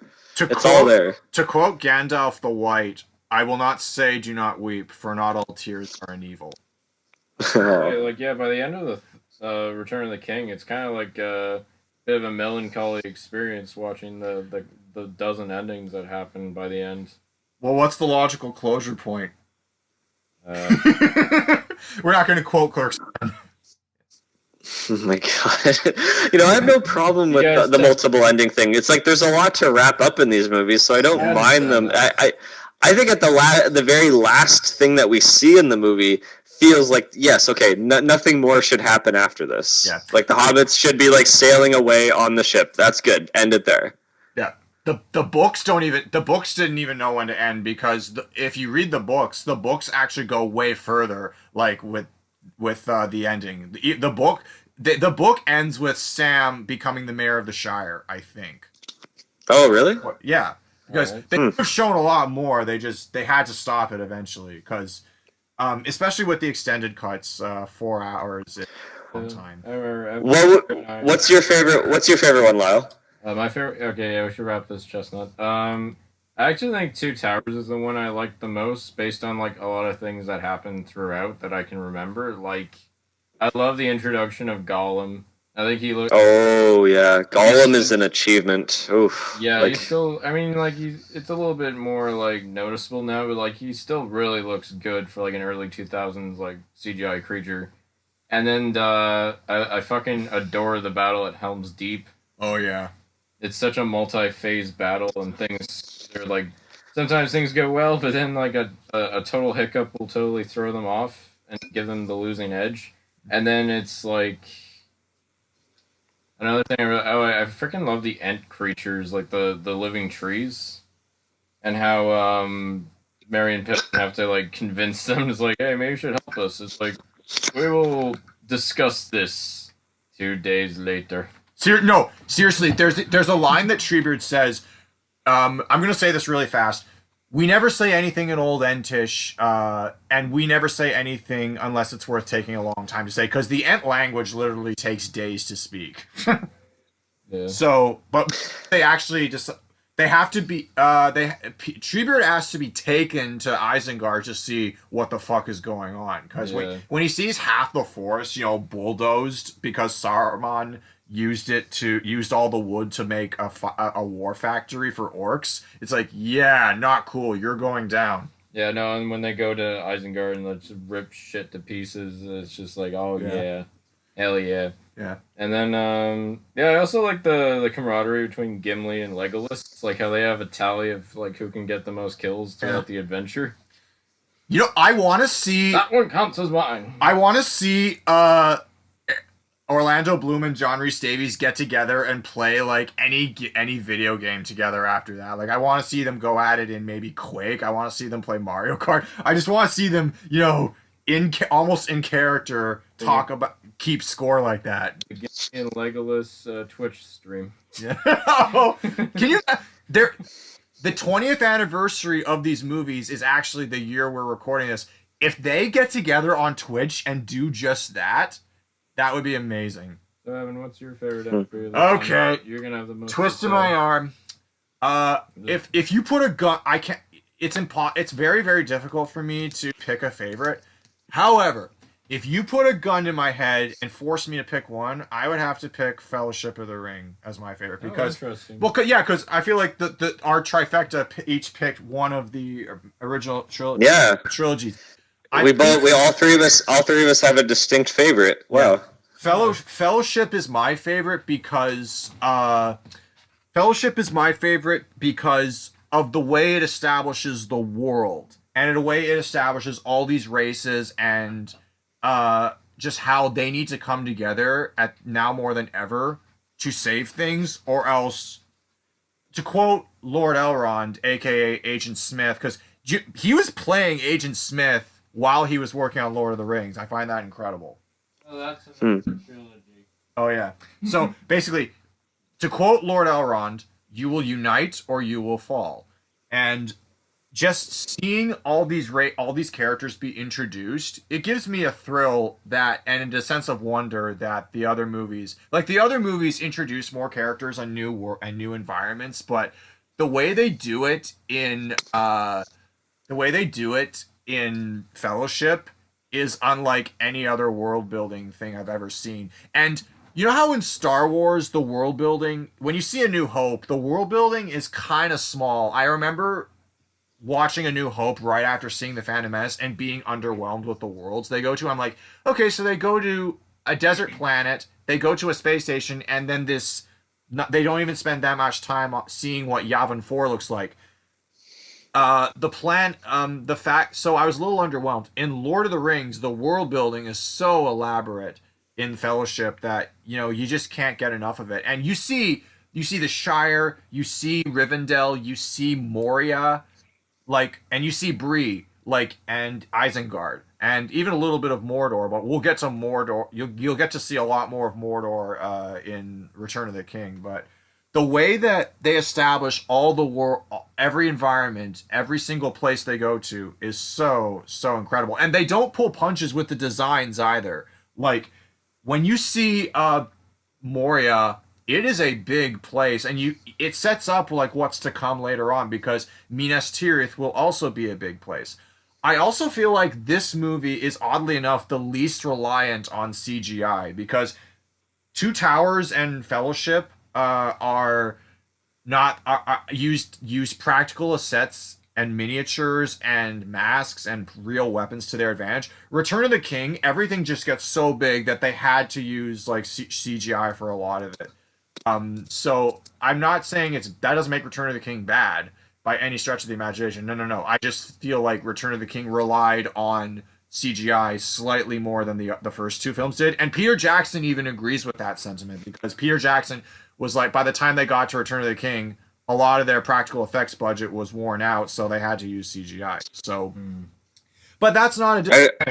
I just remember how amazing the charred makeup looked when they finally reached the volcano. Yeah. Like all the makeup on their face just looked it just made it look more real, more realistic than the Revenge of the Sith fight at the end, where it's just like clearly it's just actors on a green screen and their environment is not having any sort of like repercussion on their face or on their clothing. It's just a couple little burnt marks on their clothes. So, It's a little dirty. You must be talking about just Obi-Wan because Revenge of the Sith only got one Oscar nomination, and that was for makeup. And that was because oh my god, because the makeup on Palpatine is the clip they played when they showed that Oscar, and Hayden Christensen had to have his face carved up and turned into complete mulch after he got burned alive. So yeah, I think I was just talking about the fight, not so much like the aftermath of the fight. True. Yeah, no, that's also true.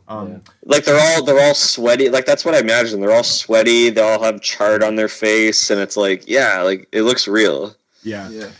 But yeah, I feel like and also the Balrog is an effect that looks amazing even to this day. Like, you feel like early 2000s CGI wouldn't have aged that well. No, it ages beautifully.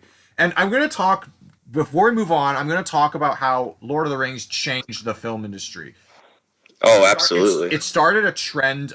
Okay, up until that point, fantasy films were a financial burden to produce and make, and they were also a burden at the box office because they rarely succeeded. Lord of the Rings changed all that. After Lord of the Rings, everyone wanted to make fantasy movies, and only a handful of them were actually successful critically or financially, which I actually find kind of sad that the door to the genre was wide open, and it didn't really pay off that well. I feel like another fantasy property needs to come along and maybe shake that up again, do what Lord of the Rings did, so to speak.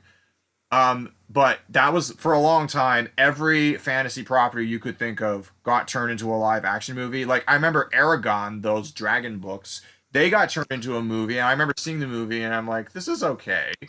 But unfortunately, every single one of these movies got accused of being a Lord of the Rings ripoff. It's like, well, what the hell do you want? Like, Lord of the Rings isn't the be-all, end-all of fantasy.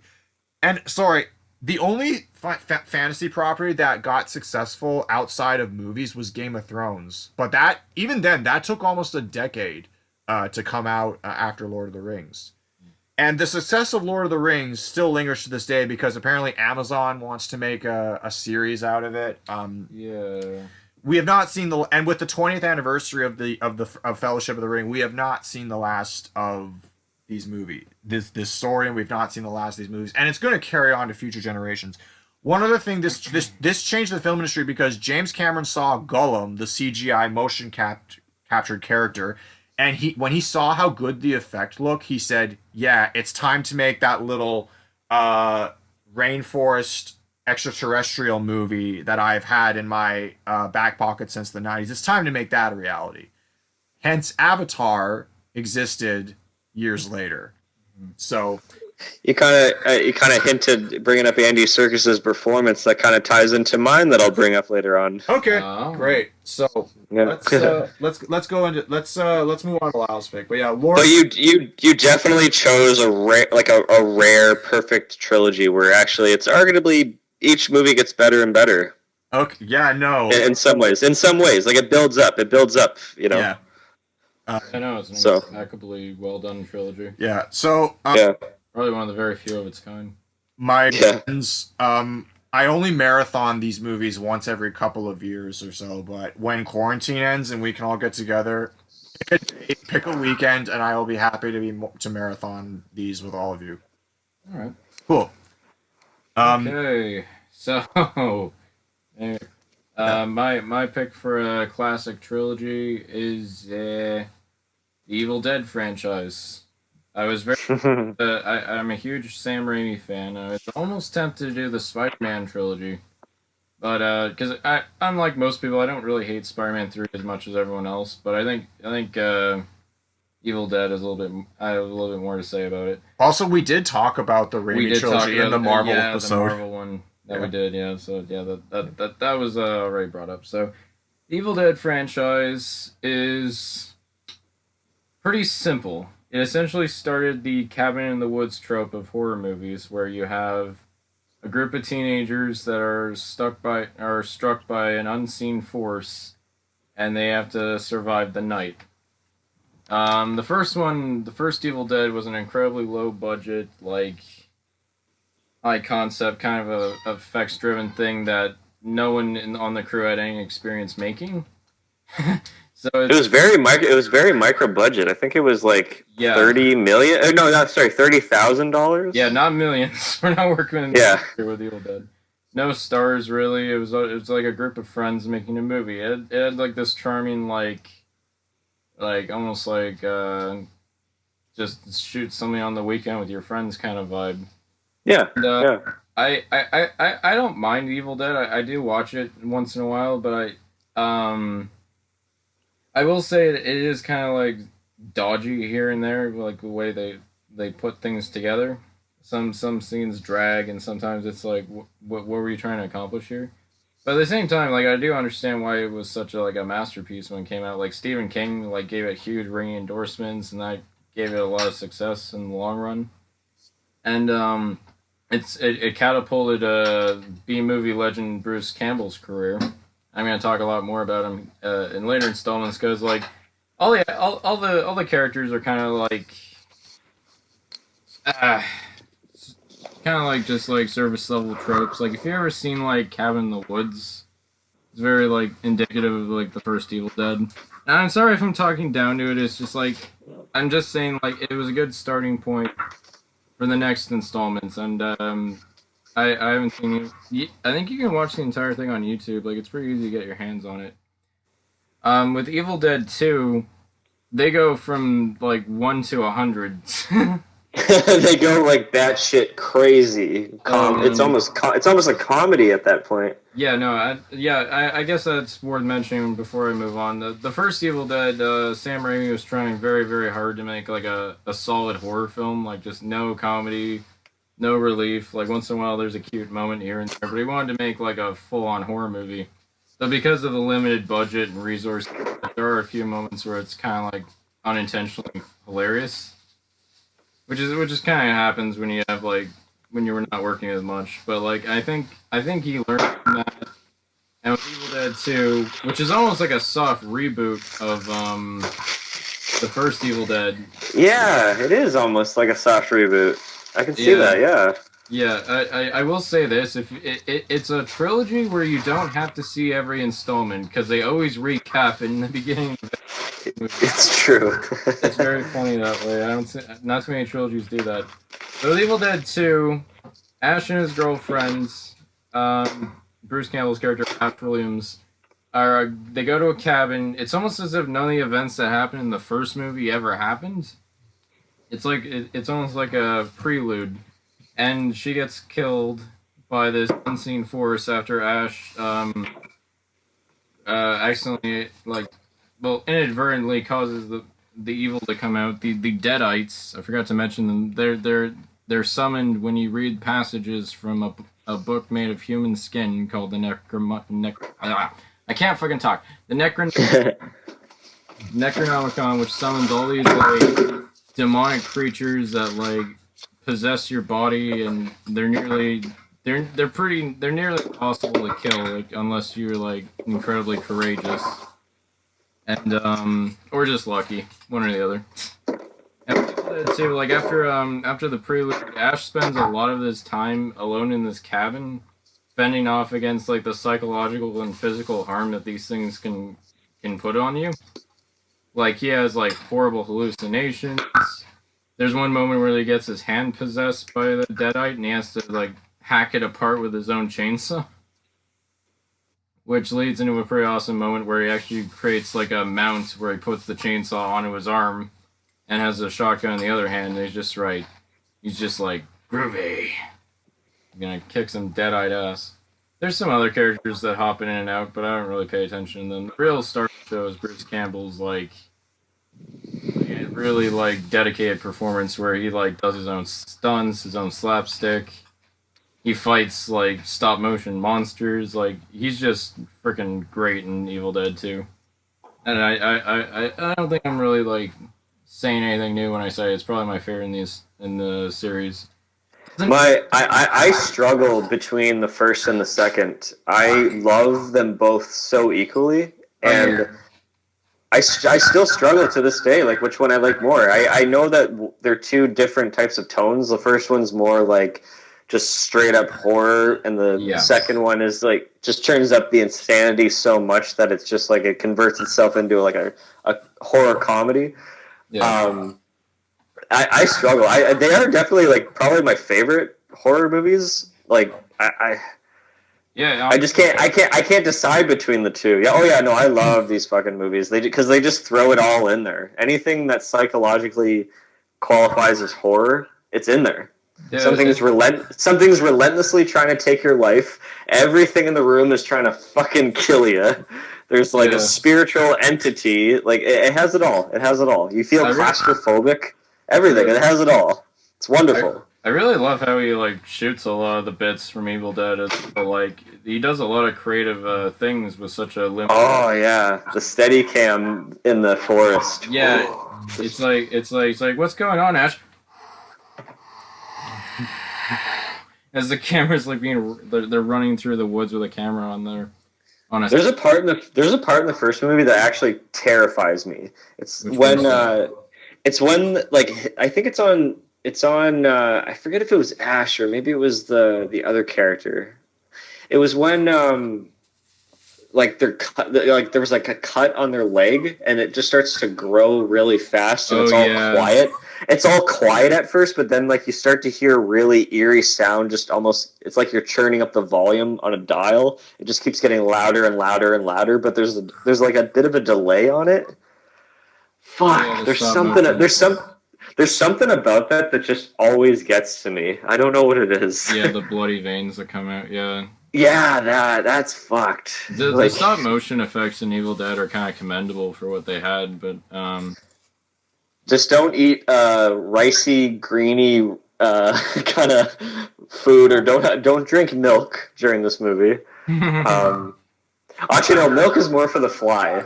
David Cronenberg's The Yeah, Fly.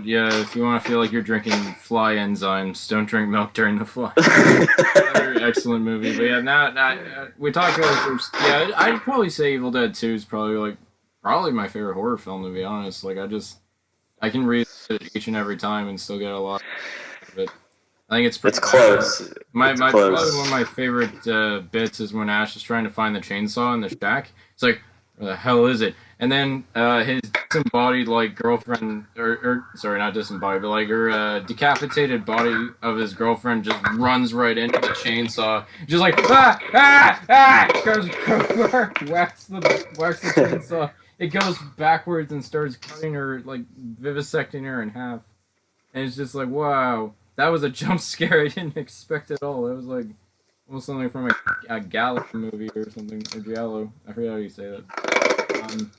But we gotta talk about the next one. But then we get to the third one. The third one, yeah. Let's talk about the third one, which is oh my god, it's a trip. After being sucked into a parallel dimension by the end of Evil Dead 2, Ash ends up in a fantasy realm, medieval times kind of world. In not Evil Dead 3 or Medieval Dead, which was the working title. It's Army of Darkness, and this is where like things are just kind of just played for laughs now. It's all zany. Ash does probably says more lines in this one than the other two movies combined. It's like a remake of Jason and the Argonauts almost. Oh yeah, because he fights like a lot of stop motion skeletons, which look pretty good by the way. I actually like the final battle. I mean, it's no Helm's Deep, but I'll take it. Yeah, no. Ash is like now a fully formed character. Now he's trash talky. He's incompetent. And he doesn't know what the fuck he's doing half the time, but he just goes with it. I always remember the bit where he has to remember the code word, like Fatu Barada Nikto. Like, I got it. I know your damn words, alright? He goes to the cemetery and has to say the lines in front of the altar, and he just doesn't even remember them. So he like coughs and tries to like cheat. Mm-hmm. And yeah, causes the third act to happen. I also like the bit where like he punches a mirror and like there's all these tiny versions of himself, and it's almost like a Gulliver's Travel like battle where he has to fight all these little versions of himself. And one of them gets into his body and grows like a second head onto his shoulder, and he has to like they split off almost like a cell, and it's like, you're a good Ash and I'm bad Ash. You're just a good little two shoes. And he starts fighting an evil version of himself. And then Ash grabs a shotgun and he's like, shh, good, bad, I'm the one with the gun.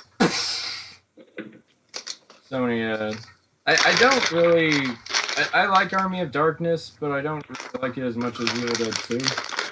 But I do like the amount of, like, gravitas it has in terms of production design. Sam Raimi definitely, like, had a lot more to do with this one. Yeah. The scores. I know. I should be appreciating it more. Like, I find it so, like, it's a fun movie, Army of Darkness. I just find it so, like, it's just, it feels like something that stands out more than it should, you know? In terms of it being, like, connected to the other two Evil Deads. Like, because you can see the first and the second one feeling a bit connected. Well, I mean, but with Army of Darkness, it just feels like it legit travels to another dimension. It's just like, well, that's what happened by the end of the second one. So yeah, it was an odd direction, and yeah, started ending for Army of Darkness where Ash is like, he almost like hibernates in time or something. By the end, it's like, here's a spell potion that'll make you sleep for like 1,000 years or something. It'll bring you back to your world, but only drink it 2 times. Don't drink it 3 times. I think Ash like sips 2 times, but like something like he gets stuck in an earthquake or something, and a drop ends up in his mouth, and he sleeps like well over 1,000 years or 9,000 years into the future, where by the end of humanity or something, and he's the last man on Earth or something. which is something.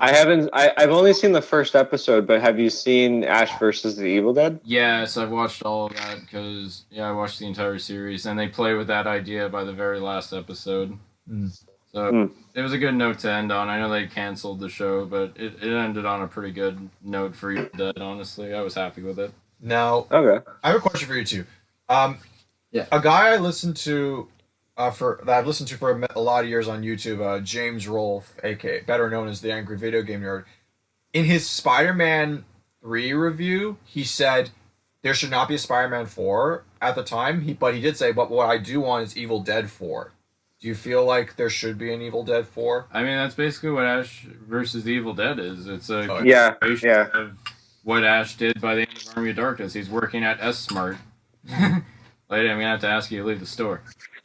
He's is Bruce Campbell in Ash versus the Evil Oh Dead? yeah, he's back. Oh yeah. Yep. And all the wackiness of Evil Dead 2 and all the cute character bits and all that it's all really well done for a TV show. Like the gore and the violence is still there. It has a bit more of it has a better understanding of how to have characters other than Ash be good. Because when I watch these movies, I'm kind of just focused on Campbell. Everyone else is kind of there. Yeah. But with that, Well, because Ash is such an entertaining, charismatic presence, you know. he is. Bruce Campbell plays him to a T, and it's like he represents if average schmoes or average Joes would just all of a sudden become a warrior or a superhero almost. Yeah, he's like a unlikely hero and an unreliable one at that, but still he gets by just on sheer either dumb luck or he really just will do anything to make sure that these things stay dead. That's what I like about him. He's charming, he's silly. He's probably there's a lot of iconic horror villains, but he's probably the most iconic horror hero. To be honest, he could probably square off with Jason Voorhees, knowing him. That's what I mean. I don't think there needs to be an Evil Dead 4. I did see the remake, which is in essence probably a little bit better made than some of the Evil Dead entries, but I think the problem is that they're just going for visceral ew, blood, ew, that person got shot with a nail gun, ew. It's a lot of shock. And it doesn't really have the fun charm of Evil Dead. It doesn't have the indie charm that a lot of people like about the series. It's a well-made movie, and if you're looking for a straight up horror like Evil Dead, it's pretty good, but it just doesn't feel like Evil Dead to me. That's how I feel about it. Yeah. But yeah, so that's the Evil Dead franchise for me. We can move on to Cody's pick. Yep. Oops, No I worries. hit your cereal. No worries. What's on your agenda, Cody? I got some apes. I got some apes be poppin'. Oh. An ape escape, if you will. An ape escape. I'm talking about. I don't know if there's an exact term for it, but I nicknamed it the Caesar's Planet of the Apes trilogy. So the new rebooted Planet of the Apes movies. Oh, Is it a reboot or a prequel? Because technically it takes place. It explains how the Planet of the Apes came to be. Yes, that's a good point you brought up, Evan, because that's actually a point that I want to bring up. Is that this is a great trilogy that it works as a prequel on its own. You don't need to have any knowledge about the older Planet of the Apes movies, but it still works as its own. Yeah, But there's these very subtle things in it where you can be if you're a big fan, I wouldn't say I'm a big fan, but I'm knowledgeable about the lore. I can be oh my god, they're connecting it so nicely to the original one. This is an exact prequel. So it works for both worlds, which is very hard to do, but they pull it off really nicely. Yeah. So yeah, the Planet of the Apes. Just we all know about the big twist that I'm sure The Simpsons ruined it for us growing up before we watched Planet of the Apes. Whether it was from the Deep Space Homer episode or the Dr. Zaius stuff. God damn it, Homer. Simpsons just drops spoilers and all the big things. In an episode called I Married Marge, Homer also spoils Empire Strikes Back in the most distasteful way possible. Yeah. Oh God! Way to ruin the picture for us. Yeah. Yeah. No, no, the movie was ruined for me when I saw it as a kid. Like, oh, it's spoilers. It's Earth. Like, I wanted to, like, fucking experience that. That's an amazing, beautiful twist. Yeah. But, the original Planet of the Apes movie is a very... Have you guys seen them? The originals? Nope. I've seen the first Planet of the Apes. There's like a dozen of them, actually. There's quite a few sequels. There's 5. Well, including the first one, there's 5. Yeah, and then they kind of decline after a while. But yeah, I've definitely seen the first one. I think I saw the last Well, the second one, Beneath the Planet of the Apes, is like the movie that completely derailed and destroyed the franchise. And especially if you watch the ending, you're like, yeah, well, that was it. Where does this go from here? Yeah. But then someone clever enough made Escape of the Planet of the Apes, which was actually probably the best sequel from that era. Yeah. But the funny thing is, this is why I have to bring up these next 2 movies. But the fourth one and the fifth one, Conquest of the Planet of the Apes and Battle for the Planet of the Apes, are essentially what we have today with the new Caesar movies. It feels like they rebooted and remade those 2. Oh yeah. Yeah. Because there's concept. It's like somebody went, oh my God, there's so much potential in this idea. It's just not executed properly. Yeah. Because it does follow that. So yeah, then we get into my trilogy with Rise of the Planet of the Apes. So basically there's this facility where James Franco, out of all miscast reasons, James Franco in this movie reminds me of Jack Black from King Kong. Yeah.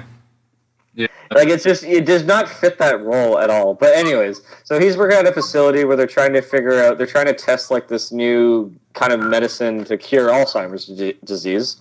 So they tested on an ape named.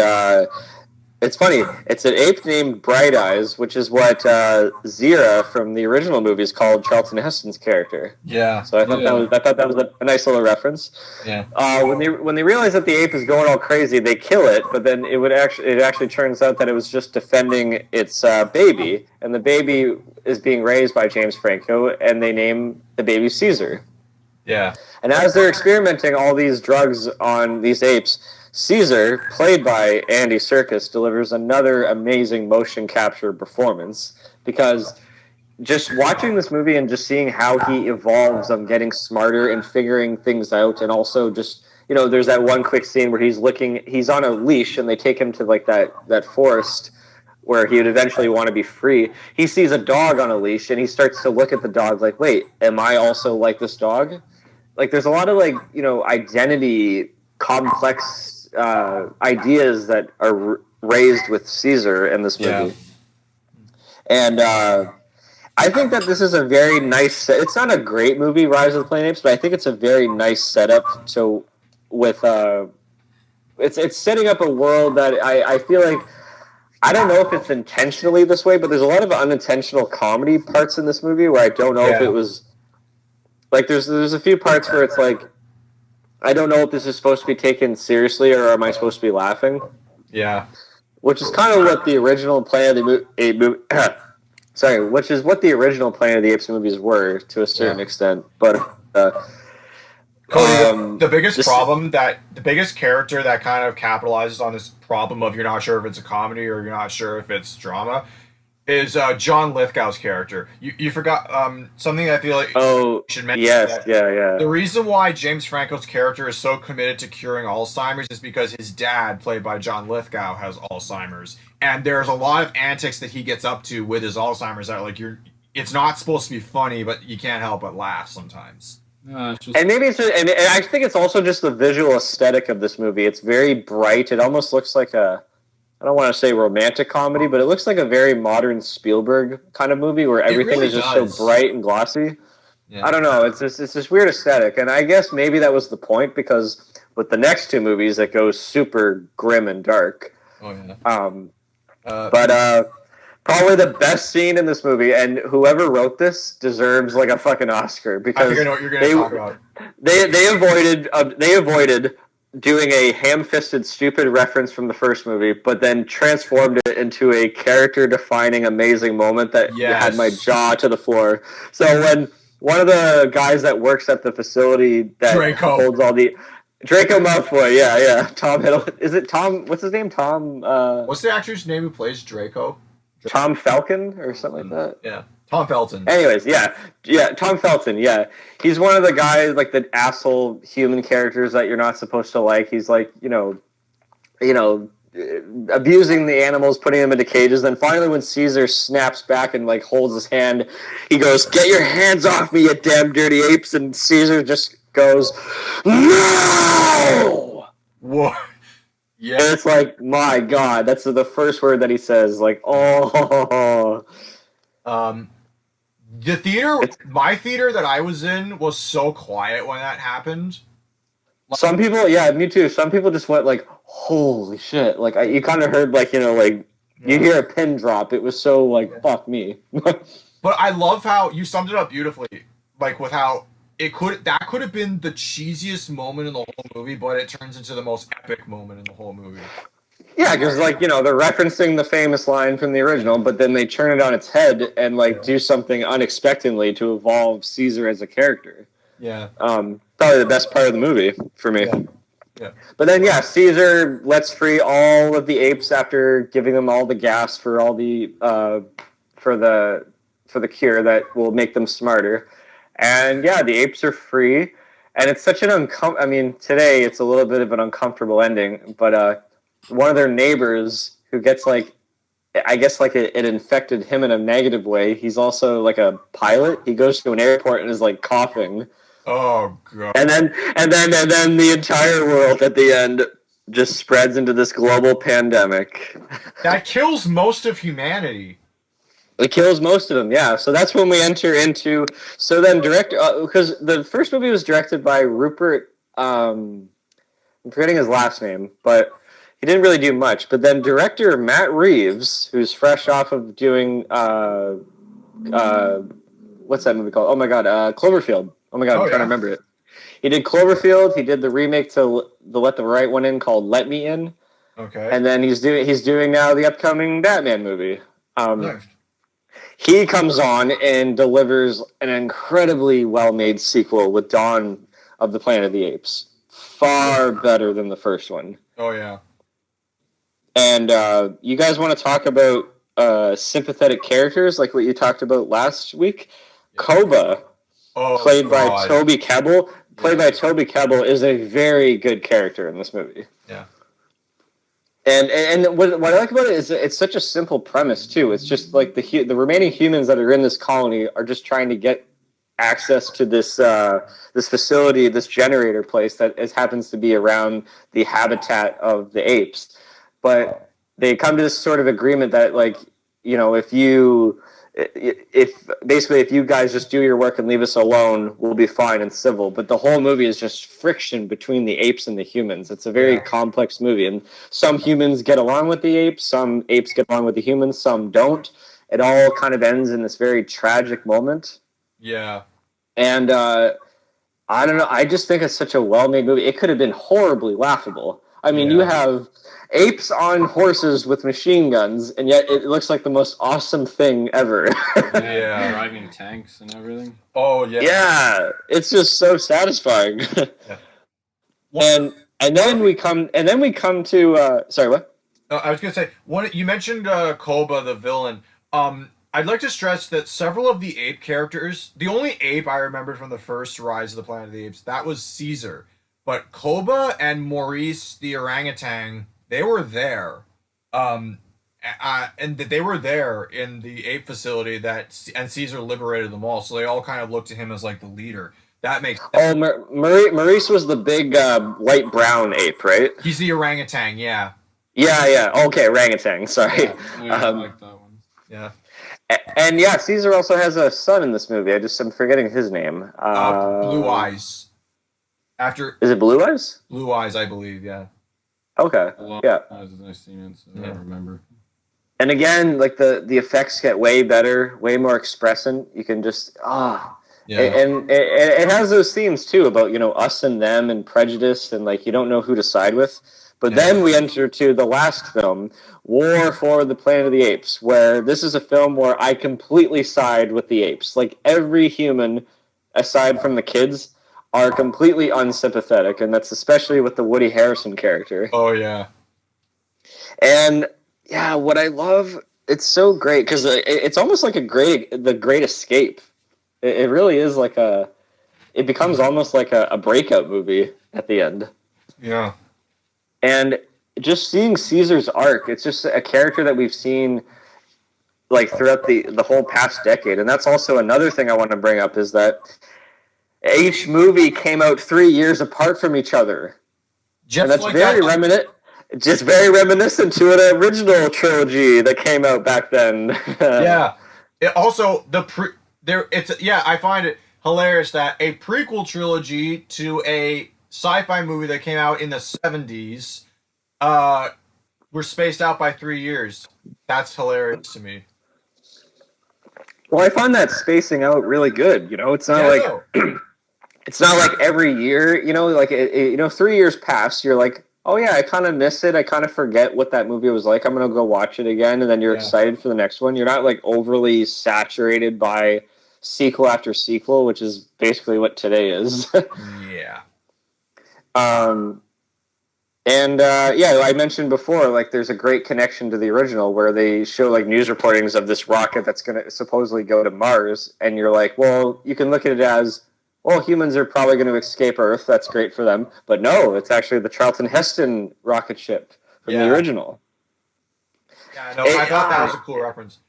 Also, very cool reference. The way Caesar was building a little Statue of Liberty, like clipped together puzzle toy, that was also kind of cool. Oh yeah.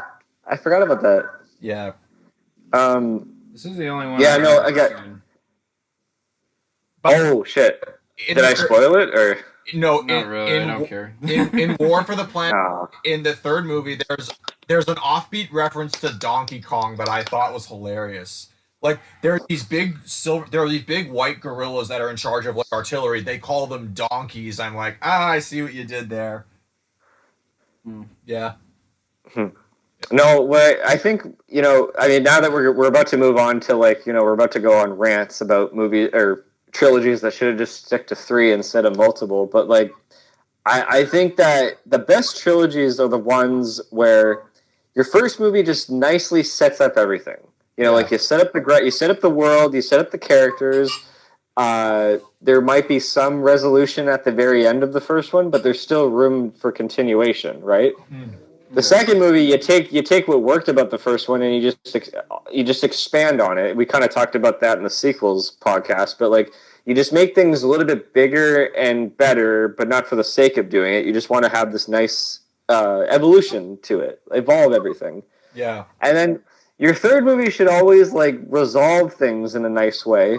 Yeah. But also tie in the themes of like not tie in the themes, but just tie it in with to make it seem like a nice cohesive trilogy. Yeah. And with the Apes movies, I couldn't think of any other better one because I feel like arguably Dawn is kind of considered the best one, but like you can also look at it as it built it towards War for the Planet of the Apes of being like the best one because there are elements in War that I find are the best of the trilogy.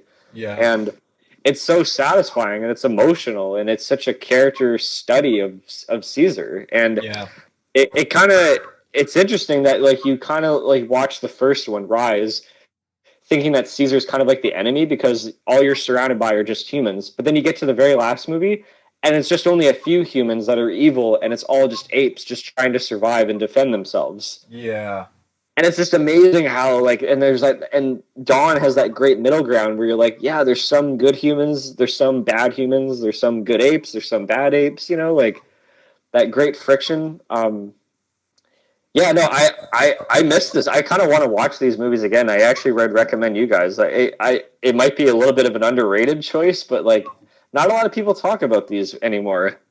I agree. Like I'm willing to give these another go. I mean, if they're on. And you have 2 movies that like Dawn came out in 2014, which was like an amazing year for cinema. It really was. And then War came out in 2017, which was another great year in cinema. 2011. What? But how did you find 2011 as a year of cinema? I felt like it was a bit like 2019, where the later half of the year got better with like the Oscar stuff and like the award stuff, but Sure. the indie stuff, yeah. Yeah. But anyways, no. Yeah. I'm trying to resist the urge to sing Dr. Zayas, so please move on. Okay. On Cody's note of trilogies that should have just stayed 3 movies, I feel kind of bad putting this here because this is a series of movies that I adore, and I adore all the installments of this series for different reasons. But it should have stayed a trilogy, despite the fact that I like the 4th movie. Case in point, Toy Story. Lyle and I feel like Lyle and I kind of bonded as friends when we both realized how much we adore the Toy Story films. Because I mean, we both watched the first movie together like several times in person. We watched it virtually when when he was out in the country for the first part of the pandemic. But I also we both own like toys of like, put it this way, I own Lyle has a Sheriff Woody toy that his voice box still works. I have a Woody toy that I had from the 90s, but my Woody's voice box doesn't work so well anymore. But I have a Buzz Lightyear toy that I have on my shelf in my room. And so yeah, no, the first Toy Story, like, I don't even know how to review it. It's like it changed the film industry forever and for always. It was a brilliant setup, great characters, sympathetic characters. Like, even though, do you know that Disney almost made Pixar redo all of Toy Story because Pixar made Woody too cruel. I think we talked about that before, yeah. Yeah, Woody was almost a douchey character, and a lot of that is reminiscent in the final cut of the first movie. Because, like, yeah, Woody is a dick to Buzz when Buzz comes along, and you only realize how selfish Woody can be when Buzz comes along and starts mixing things up. But what's also clever about that is when kids were playing with toys growing up in America in the Cold War, there was a time when cowboy toys and Western toys were all the rage, and then when Alan Shepard and Neil Gagarin were launched into space, space toys and model rockets and model planes were all the rage. So space toys overthrew Western toys as the primary, top sellers. 2 words, Spudnik. Once the astronauts went up, people always wanted to play with space toys. I know how that feels. But yeah, so first toy, I feel like they kind of established that brilliantly with how replaces Woody as Andy's favorite. But it's a classic, the 2 buddies don't get along, but the 2 rivals don't get along, but they're in a situation where they have to work together to save each other because Woody's arc is that he understands the greater good, that Buzz loves Andy loves Buzz. Andy loves Buzz just as much as Andy loves Woody. So, and then Buzz's arc is he realizes that he's not a real space ranger and that he has to actually act like he has to put aside his illusion and actually help the greater good. So they make it back to Andy's, and then in Toy Story 2, Woody gets captured and he goes on. It's more than just him being captured. He has a cathartic experience where he realizes that Andy is going to grow up and he's not going to play with me forever. And there's nothing I can do to stop that. It's kind of like, a moment where a person is confronted with their own mortality. And the Toy Story films delve into that beautifully. So that's Toy Story 2. Toy Story 3 is where all the toys are confronted with they all knew that the day that Andy grew up was coming, and it actually comes. Cody, you said something that I actually never really considered about Toy Story 3 when we talked about it. Can you remind me about what that was again, just because we're rolling here? And Yeah. I mean, I don't want to shit on anybody that loves Toy Story 3. I do enjoy the movie, Yeah. but I think it is an exact remake of the second movie. I tend to agree. I mean, It is. It is. It's just almost beat. It's almost shocking how beat for beat it is. But like, I think that it still works as a nice, well, would have been finale. yeah. But the last scene where the case in point, the story arc is Andy gives the toys away to a little girl named Bonnie, and in the big finale where he gives them away, he it's a perfect it's one of those like rare perfect finales. Like I talked about Lord of the Rings earlier, how Return of the King has what is, close to perfect finale. That finale is so heartwarming. It's true that a kid is probably not going to act that way, giving away all his toys to the younger generation. I don't care. I loved what they did with that scene, and that was the perfect ending. And like, I saw my brother, my mom, and my dad, and my stepdad actually. All five of us saw this. I think all five of us saw this in the movie together. No, wait, no, that's not true. My mom, stepdad, and brother saw this in the movie together, and in the last scene, my mother cried, and my dad was living outside of the city, so I saw it separately with him. When he saw the last shot of the movie, he cried because, and he explained to me with tears in his eyes why he was crying. He said, when my parents got a divorce in 1997, and at that time, Toy Story was one of my brother and I's favorite movies. My dad had to get an apartment after my mom and dad split. My dad got an apartment just a few blocks away from where we were living, where my mom and I were living in Richmond Hill.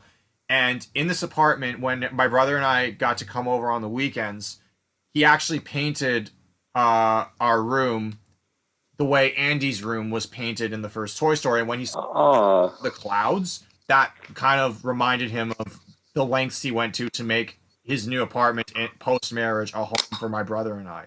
So that's yeah, awesome. I'm kind of gonna cry too. But I want to talk about that because that is where Toy Story ended for me. There did not need to be another Toy Story. And when I heard that they were making a Toy Story 4, I was mad. I was physically angry in my body. I'm like, I'm not going to see it. They are doing this just to cash in. No, no, no. I will skip Toy Story 4. I'm not seeing it. But a Uh, couple of things kind of had me reconsider. Two things had me reconsider. It had been 9 years since Toy Story 3, so that was enough time had passed. Like, if they had made 4 a couple years after, I would have been even angrier. But they waited it out. They waited for Toy Story to kind of make a comeback, and they did. So when I realized that, I'm like, okay, maybe I upgraded from no, I'm not going to see it to maybe I'll see it. But what had me upgrade it from maybe I'll see it to yes, I'll see it is when I read that Tom Hanks cried when he was done recording his lines for Woody. And I'm like, okay, if Tom Hanks can be that emotionally invested in the story, then they clearly have something really special to show. So I'm gonna check it out. I'm not gonna be too optimistic. I'm not gonna crave it the way I did Toy Story 3, but I'm gonna check it out. And I like Toy Story 4, but Pixar has gone on this trend of making unnecessary sequels to things. Like Finding Yeah. or spin-offs. Finding Dory, unnecessary, but I like it, weirdly enough. Monsters University, why the hell couldn't we have gotten a sequel to Monsters Inc. where Sully goes and revisits Boo? You can still do that, but no, they chose to go back in time to when Mike and Sully met in college and they weren't friends, they were enemies. Uh, hey, you want to talk? By the way, I find that Pixar kind of got addicted to a formula where they have like a dynamic duo, like Toy Story had Woody and Buzz, A Bug's Life had kind of Flick and Dot, Monsters Inc. had Mike and Sully, Finding Nemo had Marlin and Dory. Incredibles was kind of the first story that broke that mold, sort of. what's your point, Evan? My point is, Toy Story 4 is good. It introduced a character arc for Woody that was in the background trilogy that I didn't even know was there. But it gives Woody kind of comes to terms with the fact that his sense of purpose uh can be limitless, and that was in its own right powerful. I also thought that there was kind of an interesting from an adult perspective, because I, as like someone who has had experience with dating, and a small taste of serious relationships, there was an interesting commentary going on in the subtext of Toy Story 4, almost like the conflict between monogamy versus polygamy, because Woody wants to make Bonnie Andy, and he wants to kind of stay with one kid his entire existence. And then when he meets Bo Peep, who has been played with by many kids over the years since she left Andy's room, she his eyes up to a world where it's like, yeah, no, the world is beautiful, life is limitless. You don't have to tie yourself down to one thing. You can enjoy many things.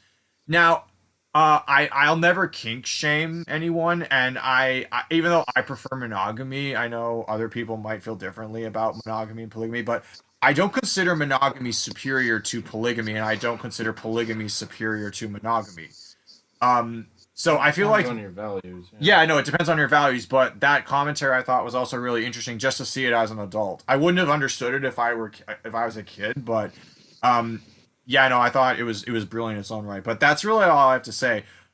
I think I this is why I'm a bit cynical when it comes to this, and it really makes me angry with like the idea now after watching Toy Story 4, I'm just like, well, give it another 9 to 10 years, we're gonna see another Toy Story 5 and wrap up Buzz's story and all this stuff, because I was like both of you as well. I grew up with the first two Toy Story films.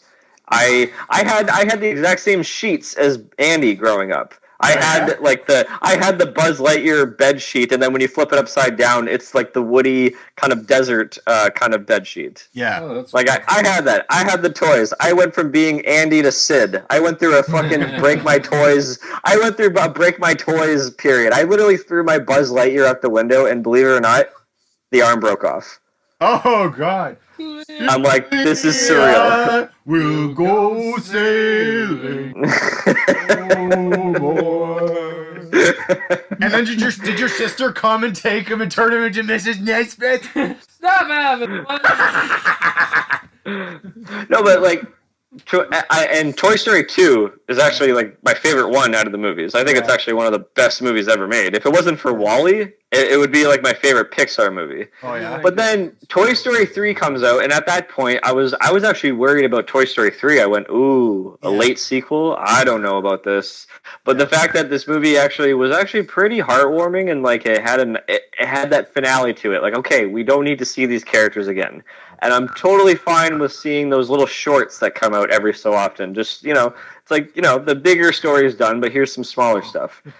Yeah. And then I see Toy Story 4, and I was the exact same way. I was sort of going into it so cautiously optimistic. And while I did kind of enjoy most of it, a little bit more than the third one, I was sort of like, why wasn't this just called Woody?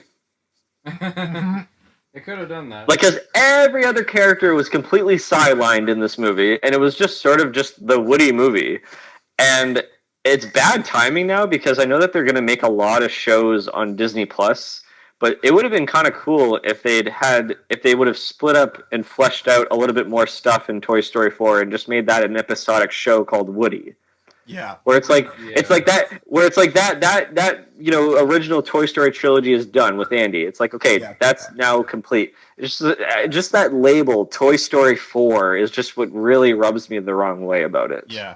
True. It's another example that just made me go, wow, things can never be laid to rest. Yeah. It annoys me. It really does annoy me. I think that's a pretty good idea, Cody. They probably could have done that, because I share the same sentiment. Like, all of Andy's toys are just in an RV throughout most of the movie. Yeah, they have no scene. I don't think Jessie, who's like probably my favorite character in all the Toy Story movies, I don't even think she said one fucking line in that movie. She actually she had a couple lines. One of them was a pun. It's like when she pokes a hole in the RV's tire. It's like, we're not going anywhere, if you get my point. And like hot. Yeah, and then I don't know. Woody gives her the badge that he had, so it's like she's the leader of Andy's Toys now, or sorry, Bonnie's Toys. Well, I'm definitely exaggerating. I feel like she wasn't prevalent, and she was such a big, vital part, especially in the second one. I mean, oh my god, her fucking backstory is like beautiful, Yeah. tragic, heartbreaking. Like, oh, don't get me started. The filmmakers cried the first time they heard the first like rough recording of When She Loved Me. That's how powerful. Oh, Sarah McLachlan, yeah. Yeah. Yeah, no, I'm a bit like it's like okay. I will say this about Toy Story 4. It had probably the best villain out of all these movies. Oh, that's interesting. You thought Gabby was better than Lotso or Stinky Pete? Definitely better than Lotso. Yeah. Stinky Pete, a close second. I mean, I feel like Stinky Pete's motivation was there. I just feel like Gabby felt like a bit of a real person with like a kind of this gray area with her as a character. She's probably the most and it was very touching to see her. Like it was probably the best emotional part of the movie. But when she finds an actual kid to be played with at the end at the carnival, I was like, oh, okay. At least this movie had that. That worked. I think she's the only Toy Story villain to actually have a redemption arc. Yeah, maybe that's a little bit more understandable because, again, literally, this is why Lotso is a complete ripoff of Stinky Pete. But like, they get like attached to something at the end, and they're just like taken away. Yeah. Instead of the backpack of a girl's Barbie doll collection thing, it's like Lotso's on like the grate of a truck or a dump truck or whatever it was. Yeah. Yeah. It's the exact same fucking movie. I'm sorry. You should probably. I'm gonna look for like a video analysis because there is a YouTube channel that actually talks about movies that are identical, but you didn't realize they're identical. I know. YMS, Your Movie Sucks, has a little segment in his Toy Story 3 review that literally has them both like split screen next to each other, talking about how similar 3 is to 2. Okay. Yeah. I'll check that out. Yeah. Now, do you think? Cody, I like your idea of like if they made like spin-off shows or even like a small mini-series for Toy Story. Because honestly, I don't think I'm kind of worried they're gonna make like a Toy Story 5. They already. Me too. Yeah. No. Well, the fact that a fourth one exists has made me go, well, give it time. I'm not going to be surprised. They're going to make a fifth one, and it's going to be about Buzz being, it's going to be a Buzz Lightyear movie, basically. Yeah.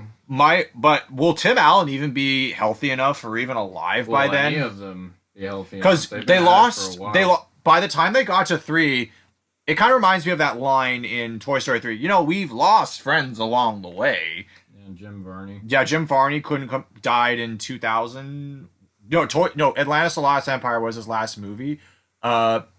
Don Rickles couldn't come back for 4 because he passed away in 2017. Arlie Ermey was alive for Toy Story 3, right? Or he was alive for Toy Story 3. I think that was one of his last roles. Yeah. It was a good send-off for him, honestly. Yeah. But, we did lose some people along the way. Don Rickles, they had to use, like almost, like, archival, like, recordings. Yeah, no, his line. Yeah.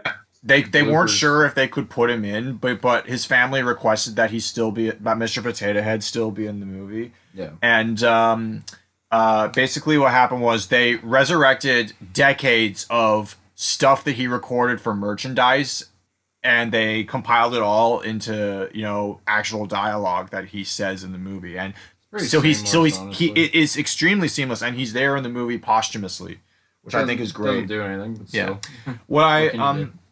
But yeah, I feel but to what you're saying about Disney Plus. Even after Toy Story 3, Pixar and Disney still made Toy Story related stuff. Like there was Toy Story of Terror, the Toy Story that time forgot, tons of short films that you could find on DVD extras, like Small Fry, Partysaurus Rex. It's all on Disney Plus now, but the point is, for Disney Channel kids and for kids just looking for more, Toy Story was always there, and it always will be there. So, but yeah, no, I didn't even consider. They got lucky with 4, With 5, I will not see 5. I don't care what they do with 5. If they make a 5, I'm not going to What see if 5. Tim Allen cries as he records his line? What if John Ratzenberger cries when he reads his line? Come on. You're going to make fun of me. You're going to make fun of me for, seeing a movie just because an actor I love cried? Yeah, I know. That's what got you into Toy Story 4. Yeah, I'm just saying. Well, I mean... Here's one thing Disney Plus should reboot. Yeah. Woody's Roundup. Yes! Why can't we do that? Actually make Woody's Finest Hour. Do it. That's Fucking, you make it all string, all puppets. You go all out. You make it look old-fashioned because I want to see that damn finale. Make Woody's... But it was canceled! We never saw Humanity! Hey, Disney Plus, let's find out together. Make that thing happen. Woody's Finest Hour. Make it happen. Do it. Do it. Start a petition. Woody's Roundup finale. Buzz Lightyear Star Command show. It was like the Saturday morning cartoon show about Buzz Lightyear. Yeah. It'd be like that. Woody's Roundup. Yeah. Sure, One episode would have to be called "Not a Flying Toy." Great. Pixar should hire us just for their writing staff. Seriously. Okay, let's move on. Toy Story, great movies, but can they stop? If we make a Pixar episode, I guess we're not going to talk about Toy Story because we basically said everything about Toy Story 4. I smell a soda slurp. Okay, fair enough. We smell a slurp. Soda has an odor. I guess you can slurp cocaine with your nose. Whoa! And you told me to lay off the drugs earlier in this episode. Mock cocaine. Okay, let's move on. All right. So my last pick of the night, funny enough, is the Night of the Living Dead saga. This is a series of films that director George A. Romero created throughout probably the largest span of his career. It was his first film as well as his last. Yeah. And essentially, they are the benchmark that set up the entire zombie genre. The first movie, Night of the Living Dead, came out in the late 60s. It was a pretty modest indie film at the time, but what it did was it really pushed a lot of boundaries when it came out. It was very, very shocking and unsettling for a lot of people at the time. And it pushed a lot of boundaries, too, as well, for having, like, an African-American lead protagonist, for having, like, undead creatures that ate actual human flesh as opposed to just, like, hitting a guy and he's dead, like in other movies. But, like, yeah, there's just, like, a lot of things that they did. There was a lot of, like subtext as well. Like, it wasn't so much the zombies are the threat, but more or less the people trapped inside of a farmhouse that slowly ended up, like, getting on each other's nerves and, like, almost like a war inside the house as well with all these friggin' zombies outside. So yeah, it was very well, I don't know about successful. It was a minor hit, and it definitely could have done better, but there was a lot of, like, censorship and stuff that kind of hindered its release. But anyways, and about 10 years later, in 1978, I believe, George Romero had a buddy of his who owned a mall. And he went and visited it. It was, and his buddy was saying, "Oh man, you could survive a nuclear blast in this place. Look how well it's designed. It's got everything you'll ever need." And George was like, "Uh-huh." And that's when Dawn of the Dead came out. And this movie... Can I just say something quickly? Zack Snyder remade it decades later, and he shot it in Thornhill, where I went to high school. Oh, that's cool. Yeah. Yeah, so basically, instead of being stuck in a farmhouse throughout most of the movie, you're stuck in a mall with a couple of SWAT people, a couple of news reporters, and they're just trying to, like, fortify this mall so that they can survive and keep themselves out and just sort of wait for this whole thing to blow over. And it doesn't work out too well in the end. I won't spoil it. I can't really delve too much into plot with these movies because it's more like things kind of like... It's almost methodical. Like, it's just they get from point A to point B. They have to, like, have a system in place so that they can, like, get rid of the zombies inside the mall. It's very vast amounts of the screen time is just spent with them, like, just trying to figure out ways to, like, make the best of this situation. But the third one... Day of the Dead, which came out a little less than 10 years afterwards, but like 1985. That's interesting though. Each entry in this trilogy came out like a decade, almost a decade apart from each other. Yeah. It was like an era.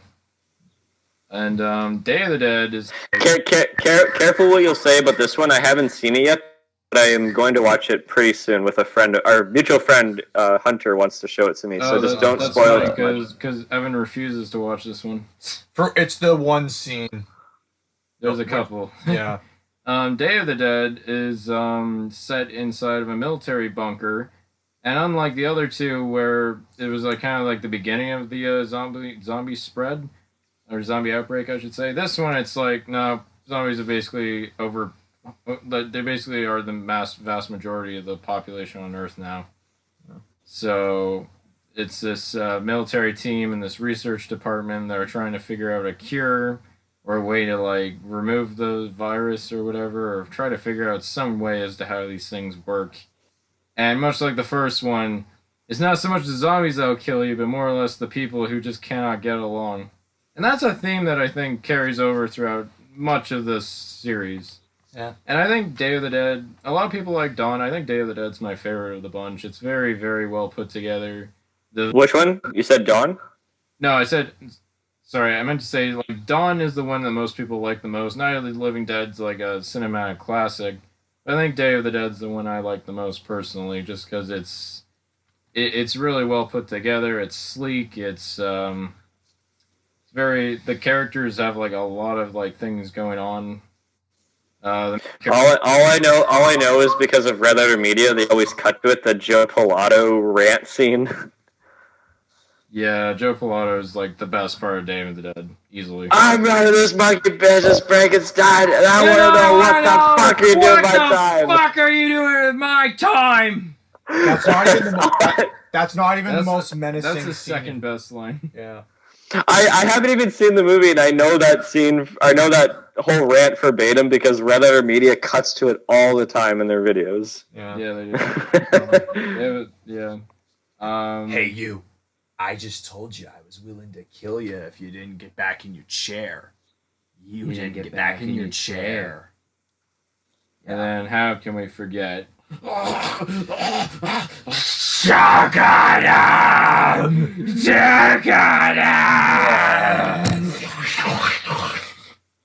Spoiler. But yeah. I don't know what any of this is. Yeah, the visual effects in Day of the Dead are probably the best in the series as well. Just like the amount of like guts that can fall out of a zombie. The zombies themselves look amazing. Dawn of the Dead, they kind of look just blue. Like they just put some like dusty blue on their face, and there's some good gags like when heads explode from a bullet, or like when people get shot through a scope or something. There's some good stuff in the other ones, sure. But Day of the Dead, I think, is like Tom Savini at his absolute height. Because he did most of the effects for Dawn of the Dead and Day of the Dead, and a few others. Greg Nicotero also like worked on the others after the series, the first three.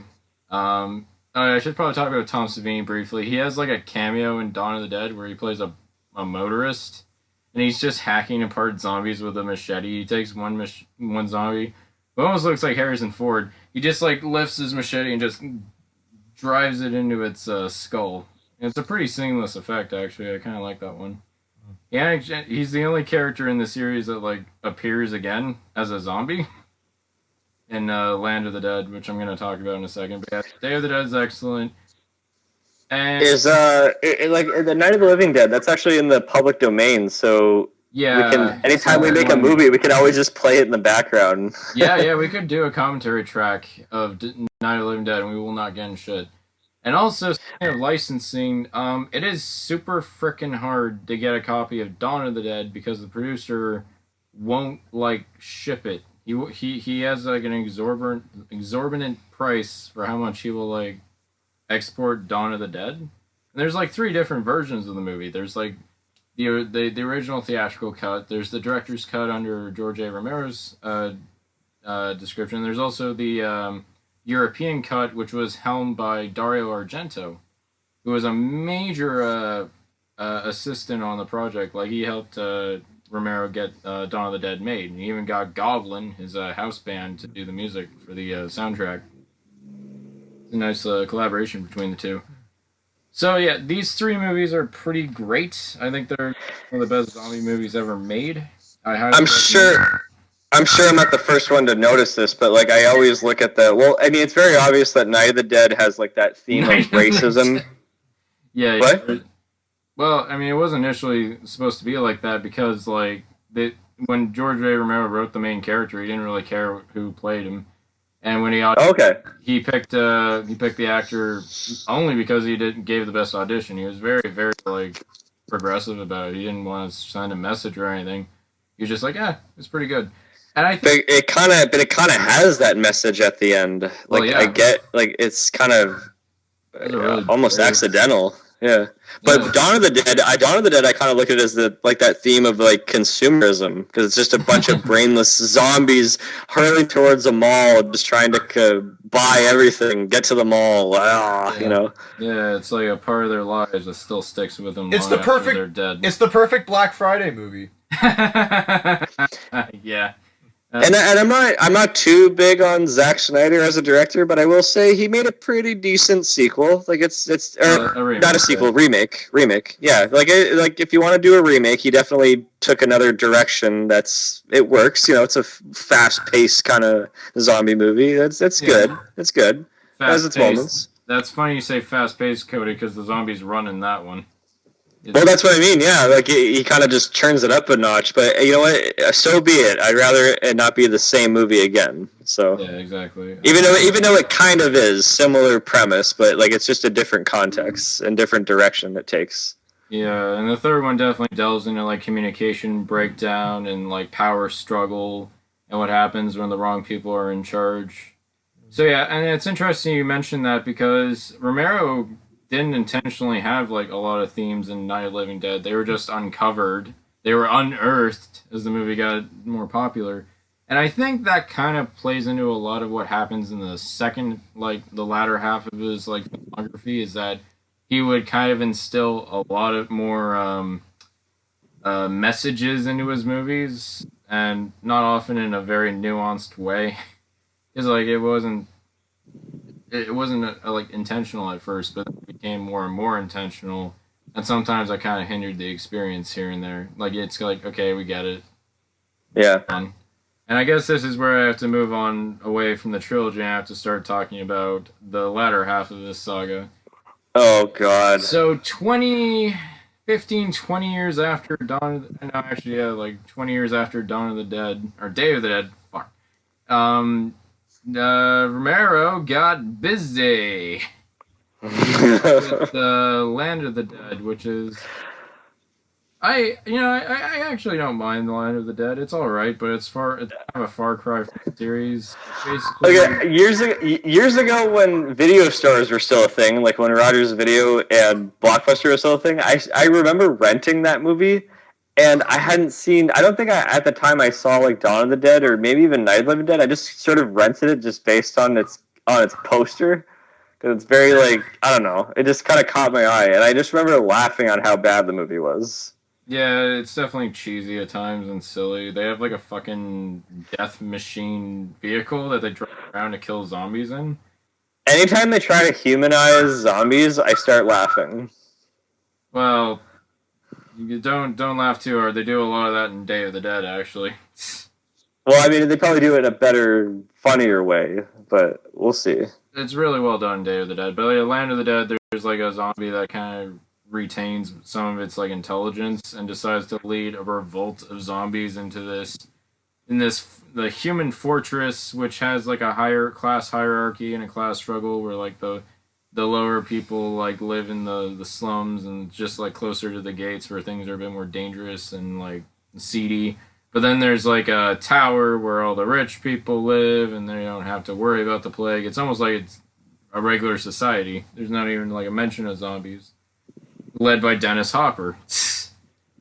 And he teams up with John Leguizamo, who wants to like get in on this like action. He wants to be a member of the tower, but like Dennis Hopper denies him.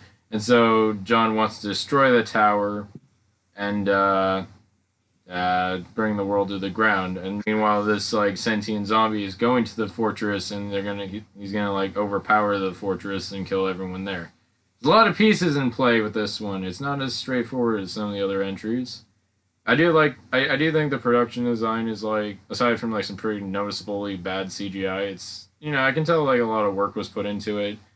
It was kind of like Romero's first attempt at like making an epic scale zombie film, which is what he wanted to do with Day of the Dead. He just didn't have the budget, and unfortunately, he had to tone down a lot of the movie's explorations. But with Land of the Dead, I feel like it's like him at his fullest like capacity of like making a huge like zombie apocalypse world where everything's like dead except for like a few stragglers.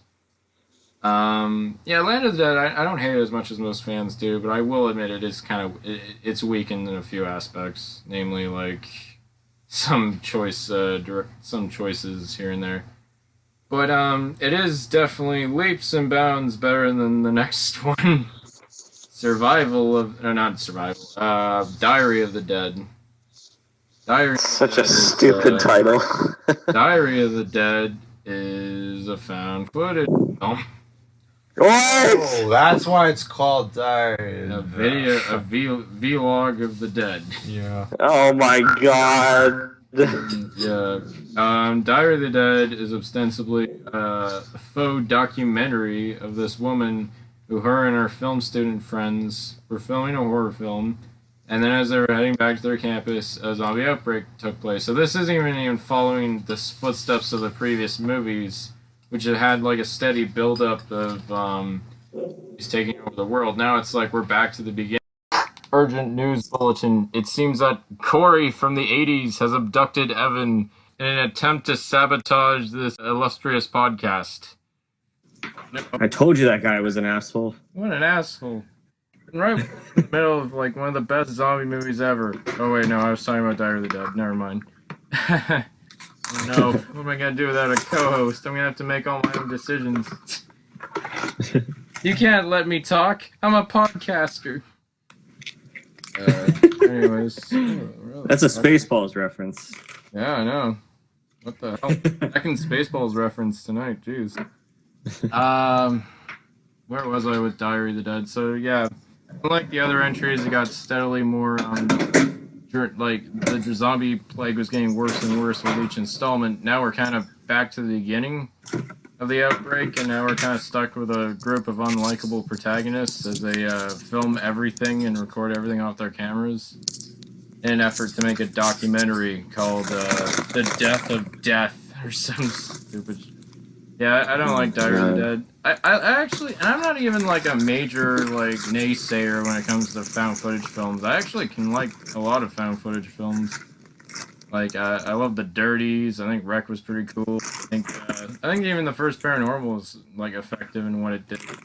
Same with Blair Witch. Like sometimes a found footage film can be really really neat when done correctly. But this one just. I'm sorry. No, I was about to say that the thing that frustrates me the most about the found footage genre is that the context is always a bit like disconnected for me. Because when you look at like the Blair Witch Project, which is like the movie that kind of started this whole genre off, that is intentionally made to be like, this is found footage from 3 teenagers who were trying to make a movie in the woods who disappeared. And with like movies like Cloverfield, it's like, this is clearly a guy recording a bachelor party or an engagement party. I forget what it was. And then all of a sudden, New York gets attacked by a monster, and they keep recording. Like, but there's some found footage movies, because it's become such a popular genre, where I'm not understanding what the context is. Like, who found this? Why were they recording this in the first place? And it's always this disconnect, and it doesn't make any sense about labeling it found footage when it's not found. Here's the context of Diary of the Dead. Yeah. Oh God. Who were making a horror movie, like some cheesy mummy movie in the woods, and then when they got back to their campus, the outbreak occurred, and so like throughout in the beginning of the movie, the boyfriend, who's kind of an asshole too. They're all assholes, but she's like, I took the footage that we had while we were on this voyage, to try and show you what's real. because the news is bullshit and it's all manipulated. What we say is the truth.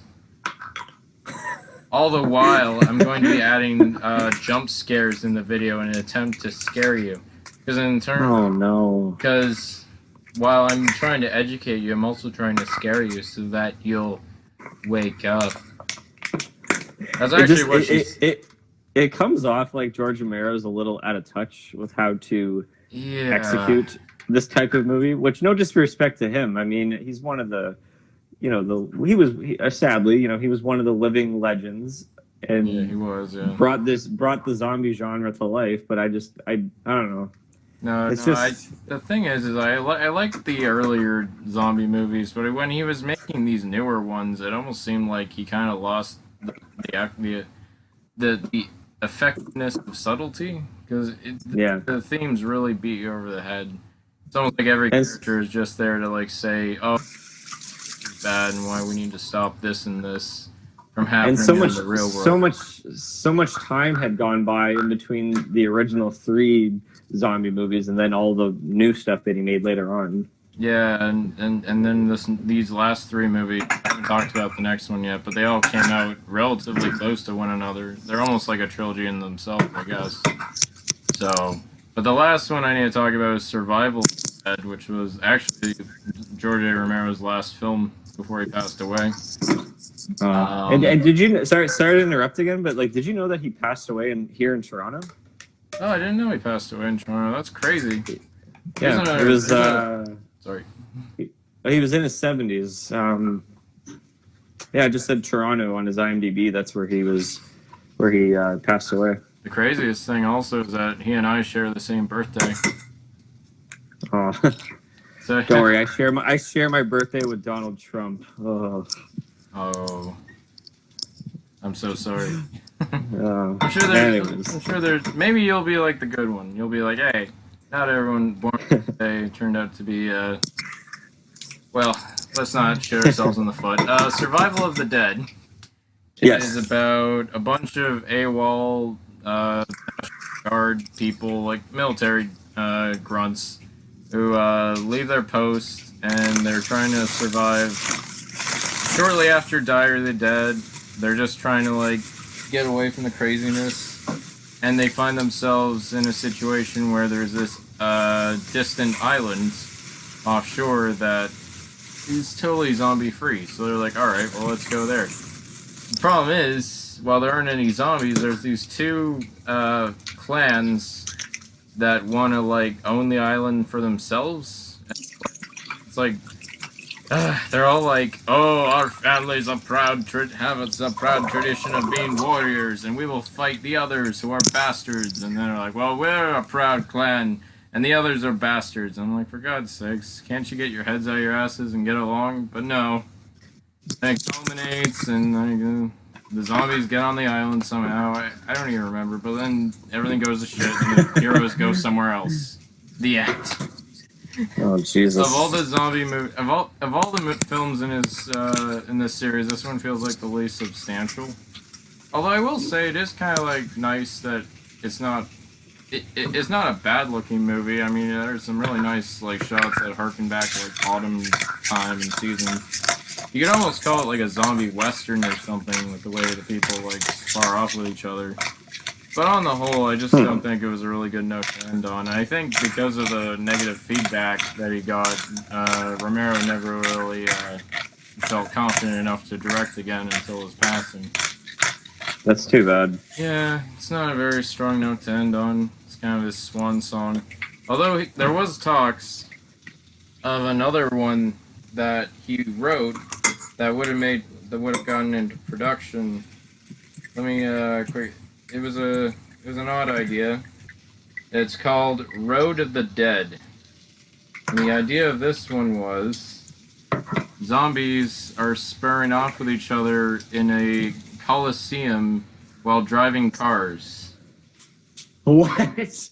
I'm dead fucking serious. The movie is basically like, it's kind of like another film he made. I don't remember the name of it. Called Night Riders, I believe, which were all these like guys in armor fighting each other on motorcycles. So maybe he was going to do a callback of that with zombies. I don't know. That's such a ludicrous concept, but hey, it would have been fun at least. But we'll never know. I just hate it when they try to humanize zombies. Like, all they should be literally doing is walking and eating brains. Yeah, there's no emotional attachment. There's no way that they can manage vehicles. I never, yeah. It's an inherently stupid idea, but he didn't want to direct it. He wanted to get someone else attached. And, well, does he have does he have any kids that are into filmmaking? Yeah, maybe he does. I do not know. Well, I mean, I don't know. I mean, they can always, if that is the case, it'd be nice to do like a post kind of. He does have 3 kids. I don't know if any of them are interested in filmmaking. It doesn't look like it, but I don't know. Yeah, well, as I said, the first 3, maybe even like the 4th one, but I do like this series as a whole. It really did spark a lot of interest in the zombie genre. And it was super influential. And I just think like it kind of hit its peak by like Day of the Dead in terms of quality, and then it kind of slowly receded into more like middle of the road zombie fare that you could probably see anywhere. And I think the reason for that was just like by the 2000s, like zombies were everywhere, and it was like an oversaturated market. In fact, if anyone I know ever says I want to make a zombie movie, they're like, "Blah, it's been done." Yes, that's a good point. Yeah, it was really popular in the early 2000s, and it still kind of is to a certain extent, but yeah.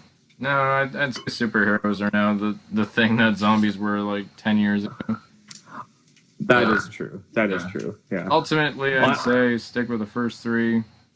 Maybe see Land of the Dead if you're curious. It's still a fun time, but the others you could probably skip and not miss much. And yeah, I think that's all I have to cap off of with the Dead series. But he will be remembered for those original 3. Yeah, no, he'll always be remembered. I don't think these last movies taint his legacy in any way, no, form. It's just like, it's just kind of too bad he wasn't able to really recapture the magic. Yeah, but that happens to the best of them. So what can I say? Rest in peace, Mr. Moreau. Yes, rest in peace, Georgie. All right, what's your last pick of the night? We got a pick me up. Yeah. So yeah, speaking of the horror genre, I have to use that in quote unquote. But you ever see those damn Saw movies? Did I see them or have I saw them? Have you sawed those Saw movies? God damn it! You want to talk about a franchise that is just running its course? Jesus, look no more than the Saw movies. So yeah, we enter into the first movie back in 2004, directed by James Wan, and it stars Carrie Elwes and I always forget this guy's name. Lee Winnell. Lee Winnell, yes. He directed The Invisible Man that came out last year. Yeah, The Invisible Man and Upgrade. He's mainly a screenwriter, and he actually co-wrote this movie. He did the other 2 as well. Yeah. He's not quite the best actor, I'll say that, after you watch Saw. No one in that series is. Except for Tobin Bell. Anyways. Yeah, well, Tobin Bell is probably the best actor, definitely. He kind of embodies that character. But basically, yeah, it's about... Yeah. It's a murder mystery about a serial killer known as the Jigsaw Killer. And what he does is, because of what happened... I think the character's name is John Kramer, if I'm not mistaken. I think you're right. Yeah. Yeah, John Kramer. Kramer. Anyways,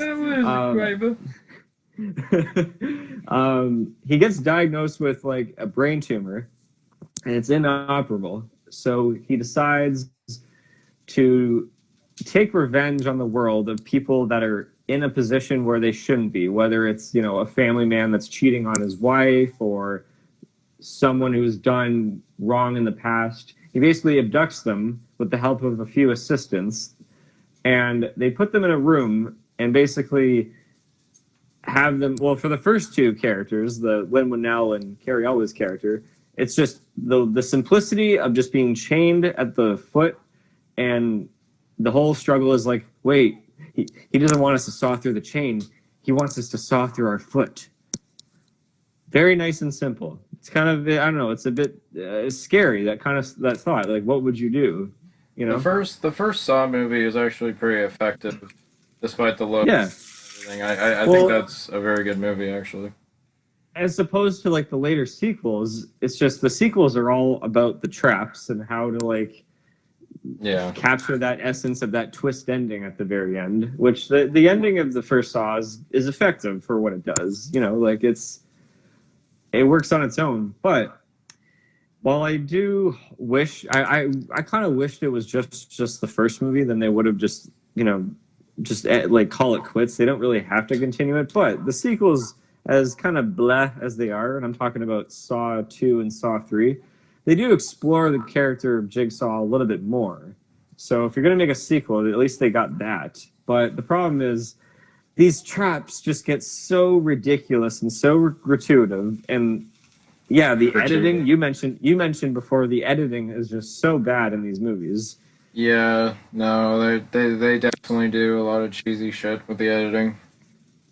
And you're leading all the way to the like Saw 3, where Jigsaw is literally on his deathbed, and then he leaves behind basically almost like a legacy thing. And it really reminded me of like John Doe from Seven, when he's saying like, no matter what happens to me, like my studies are going to be studied and fixated, and it's going to be repeated later on, which kind of opened itself up to like opportunities to make, you know, maybe years from now they could have made other Saw movies that where it follows somebody else that admires Jigsaw, but he's doing traps in like maybe a different way, or maybe not even traps, just maybe abducting people and making them question their own morality of something, you know? Oh, But sure. nope. Instead of just ending it at 3, the fourth movie is about the detective, the detective from the third movie, and it's following other people. I think it's his wife's point of view throughout the actions of the third movie. And the whole twist there is that he's the assistant of Jigsaw. And what's so manipulative about all these movies that come out after it, because there's like a Saw 4, 5, 6, and then the final chapter, is that they always have this very manipulative ending trying to trick the audience into thinking that it's a twist. Yeah. Where they start playing the and they flash back to all these little clues, and you're like, okay, wait. Just because you're flashing back and just because you're flashing back and you're trying to show that there was someone else behind the curtain, it doesn't necessarily make it a twist. Because when you go back and you actually evaluate all these setups, you're not like going, oh, I didn't see that coming. Like it doesn't have like that Sixth Sense or the Usual Suspects kind of repeat value where you're like, wow, the answers were right there on the tip of my nose and I did not see it. Yeah, the breadcrumb trail leaves a lot to be desired in most of these later installments. Yeah, I compare the writing to these movies on how they try to keep these going with like, oh, there's like another assistant, there's another person following Jigsaw, and then that assistant has another assistant. I compare it to like when you're playing a game with somebody and there's someone that always changes the rules to benefit themselves to win. Yeah, it's like a playground game of imagination or something, yeah. Yeah, it's like they're just pulling stories out of their ass. It's so forced just to keep it going, and it's all for the sole purpose so audiences can watch people getting tortured in these elaborate traps. Yeah. That's all it is. If I had to compare this series to another, I'd probably compare it to something like Final Destination, where by the end of the day, like as the sequels went on, it was just like, how elaborate or how sudden or how gross can these kills be? There's been a comedic kind of nature with the Final Destination movies. I just find the Saw movies try to take themselves really seriously, and it just does not work. Yeah, you're right. They're pretty dour. And the color grading, oh my god. And ugly. I was just about to say, they get kind of uglier as they go. Yeah. It's like the first movie had a cool, distinct look to it, where you have like the fluorescent lights inside of that room, and it's a very like cold and sterile blue kind of tint. grimy. But then you get to like the sequels, and everything is all green and just disgusting looking. It just all looks like a really bad filter. Mm-hmm. Yeah, just not visually appealing. So, and in fact, not even are the traps so elaborate, but there's a few traps where it's so easy to get out of it, and yet they just put themselves in in a worse situation. Like, for instance, actually, my girlfriend noticed one where I think it was from Saw 2, if I'm not mistaken, but it was somebody trying to reach their hands above a kind of a glass fish tank thing on the ceiling, and to try to get this key. But when they reach their hands inside of these holes, there's like these sharp blades on the side that if they take their hands down, it's going to just cut up their wrists. And she decides to put both of her hands through.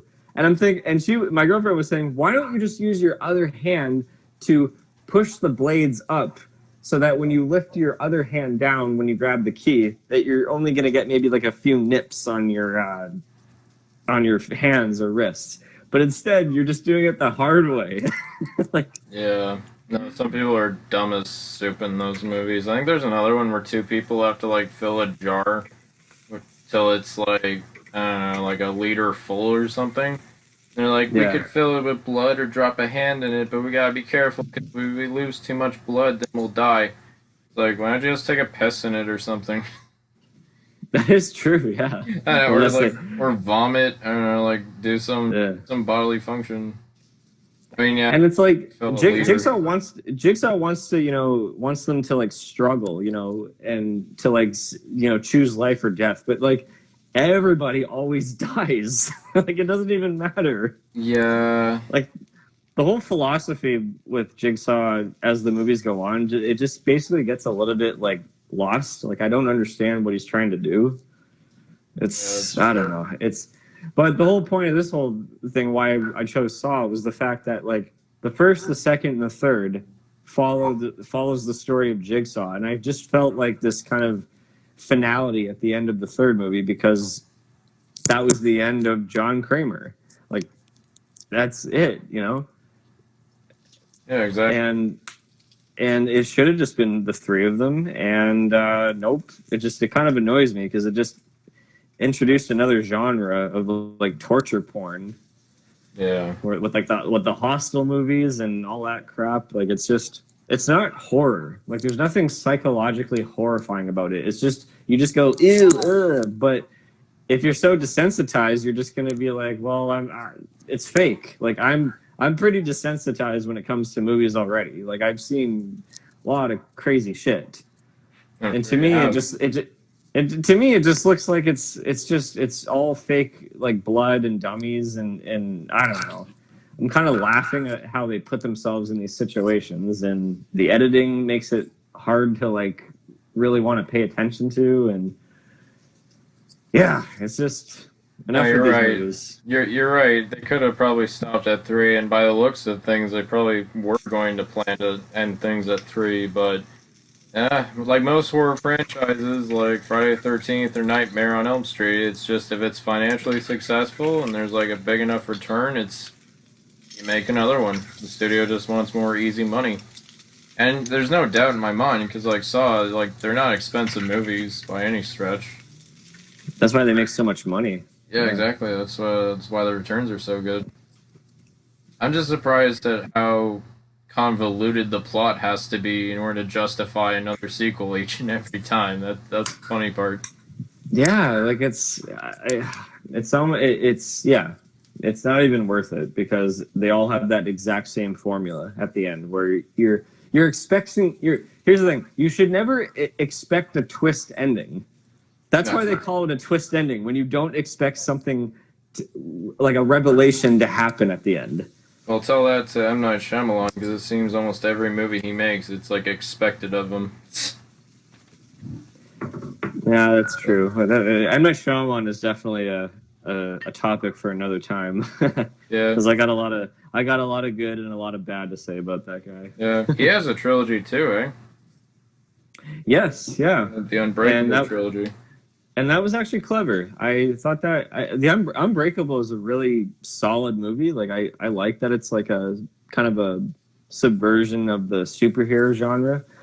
But with Split, it was like even just on its own, it's a really effective thriller. But Yeah. he added that little thing at the end where it's like, that's really clever. That's cool.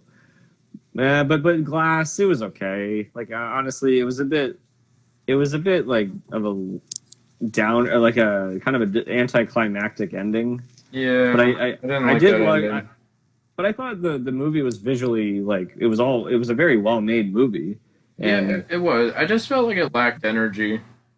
yeah, I think yeah, for sure. to keep it. It didn't have forward momentum, and I think that was probably because it was kind of stuck in one location throughout most of the time. Anyways, yeah, if that's all you have to say about Saw, maybe we could like. I know there's a few trilogies we kind of missed. Just give a brief shout out. I'm very impressed that none of us mentioned Back to the Future. Yeah, I was gonna go with Back to the Future, but I struggle a lot on trying to figure out if I would prefer just the first movie or look at it as like a 3-act trilogy because the first movie is like one of my top 10 favorite movies of all time. Like it's a near perfect movie. I agree. Yeah. It has everything in it. And if you look at the actual like trilogy on its own, it actually combines all the genres of filmmaking.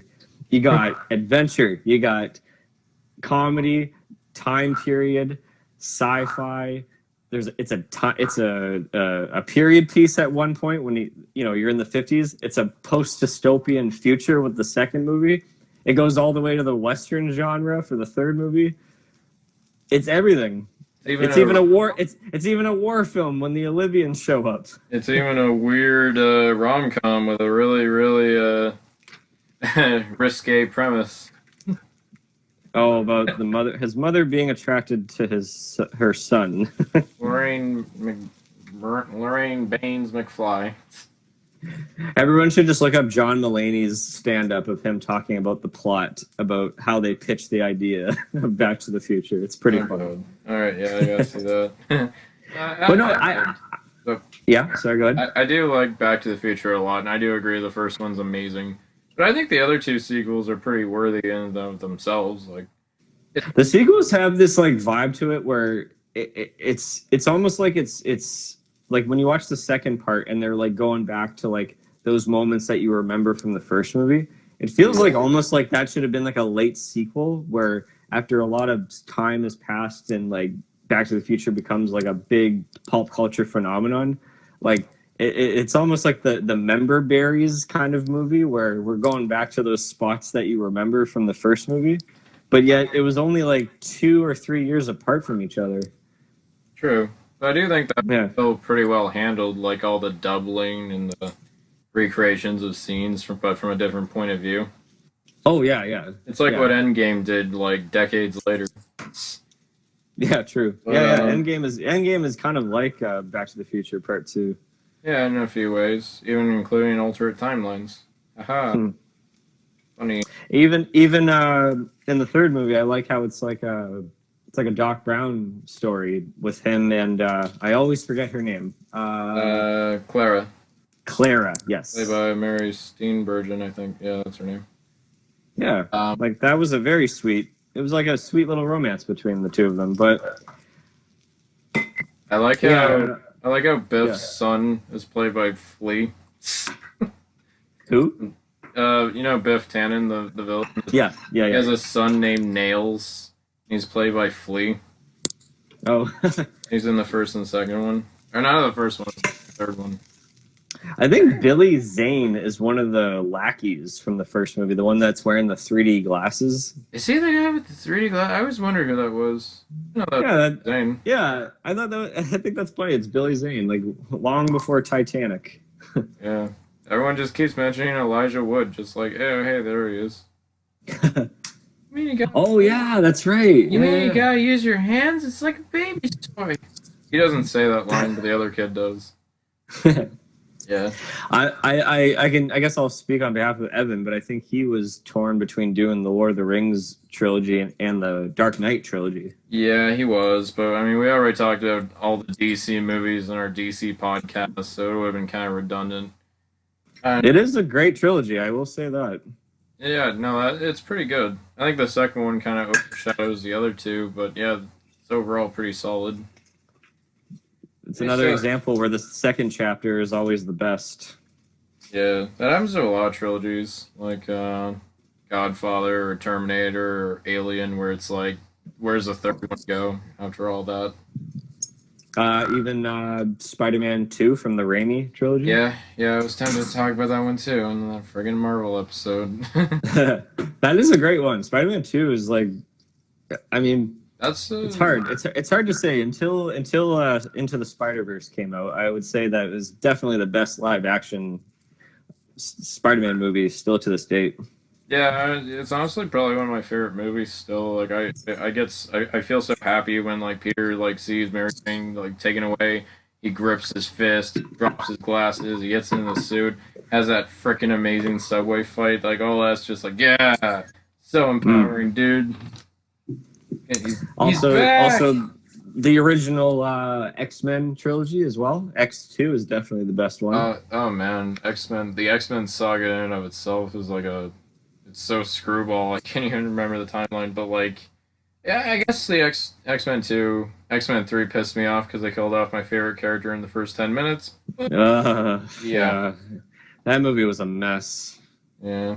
Actually, it's funny enough. Even with the original trilogy and the Beginners trilogy, I guess that's what they call it, with the prequel, like the James McAvoy and Michael Fassbender stuff. Days of Future Past is the best one out of the three. Yeah, I agree with that too. That because I did not give a shit about X-Men by that point. I was just like, I'm tired. I'm so sick of these movies centered on Wolverine and literally no one else. But yeah, everyone has kind of a nice moment to shine. Yeah. Are there any other like trilogies you find kind of underrated? Oh, definitely. Well, there's two that are from the indie world that I like to mention. The Before trilogy, and the Colors trilogy. Yeah, the Three Colors trilogy. Yeah. Blue, white, and red. I saw blue, and I haven't seen white or red yet. They're on my list, but I just need to really sit down and watch them. I have to be in a mood, I think. Blue and red are definitely the best ones. White is good. It's just not as good as the other two, in my opinion. I hear that a lot. Yeah. But for the Before trilogy, I mean, everything that Julia Dempsey and Ethan Hawke and Richard Linklater do, where they come back every 10 years and they write a script about, these two characters coming together. It's a I don't know. I find it more of a successful experiment than Boyhood, to be honest. I know Boyhood was definitely a risk. It was. What's that? Yeah, Boyhood was definitely a risk. Yeah, and it's neat to a certain extent, but I just find that those two had a lot more character than the kid in Boyhood. But that's just my opinion. Yeah, because like I like the beginning of Boyhood, but after he like gets to high school, like hardly anything really happens to him anymore. Things just kind of level out. Yeah. But in the end of like the Before trilogy, like quite a lot of things happen. And it's like, oh shit, these two are fighting now. Yeah, it's realistic. Every point in their lives, like the way they meet each other in the first movie, and then the way they catch up on things in the second movie, and then not to go into it too much, but like it's really realistic where their relationship goes by the time the third one comes. Yeah, for sure. I know there's one. I'm really looking forward to seeing Guardians of the Galaxy become a trilogy because the third. Oh, me too. Yeah, because I love those Guardians. They always came out in a part of my life where I was at my worst, and then every time I saw them, I felt really, really great afterwards. I was like, you know what, things are all right. They'll be better. Now that James Gunn is back, and they might have Thor being in this movie, I don't know, but I thought that was. I think it'd be kind of cool if Fat Thor would be hanging out. The Asgardians of the Galaxy. Yeah, that'd be fun. The third Thor movie, the fourth one with Thor: Love and Thunder is gonna have some of the Guardians appear. Oh, okay. Then I don't know if it'll be side characters or if it'll just be like a bit, like a cameo, but I know they're gonna appear in it. Right. Yeah, Guardians 3. super hyped for that one. Anyways, It's funny. It's funny. You could recommend, like to watch the Iron Man movies. Like the Iron Man has a trilogy and Captain America has a trilogy, but they're kind of all within the same fabric as all the Avengers movies because in order to understand one movie, you have to watch all the other ones. So yeah. it's kind of hard to judge that as like if it's a trilogy or not. I wouldn't say that they are, but No, me neither. And that's interesting because, like, I saw one list that said that Kevin Smith made a trilogy. It's called the Jersey trilogy with Clerks, then Mallrats, and then Chasing Amy. It's all supposed to tie together. I know Mallrats is chronologically like it takes place like a day after or something. But like it's all set in the View universe, and all these things kind of intersect with one another. Especially like Jay and Silent Bob Strike Back, and then there's like Clerks 2 that came out like years later. So much like that, yeah, I don't really consider that a trilogy. It's all just one part of a saga. I would recommend the Godfather trilogy, but I haven't seen the third one to really give it its. Because all I heard was nothing but things about it. It kind of feels like a really lackluster episode of Sopranos or something. Like I don't remember much of anything that happens in it because I don't. That's too bad. It. This doesn't have the oomph. Probably waited too long. I don't know. But yeah, I guess that's all we have to say about trilogies. I mean, we've been at this for 3 hours for crying out loud. Well, it's almost fitting. Yeah, 3 hosts, 3 hours. Well, no. First, topics. we need to get our co-host back because I think he's in the 1980s somewhere. Maybe we'll make a topic about the 1980s, and that will draw in Corey from the 80s, and then we'll throw him in a bag and toss him down into a river, and then we'll our co-host back. Please, yes. We'll roll him in a rug and throw him away. Just tread lightly with that asshole. No, you can't tread lightly with an asshole like that. I need to have my friend back. Even if it's a 3-part series, we will get Mr. Mead back.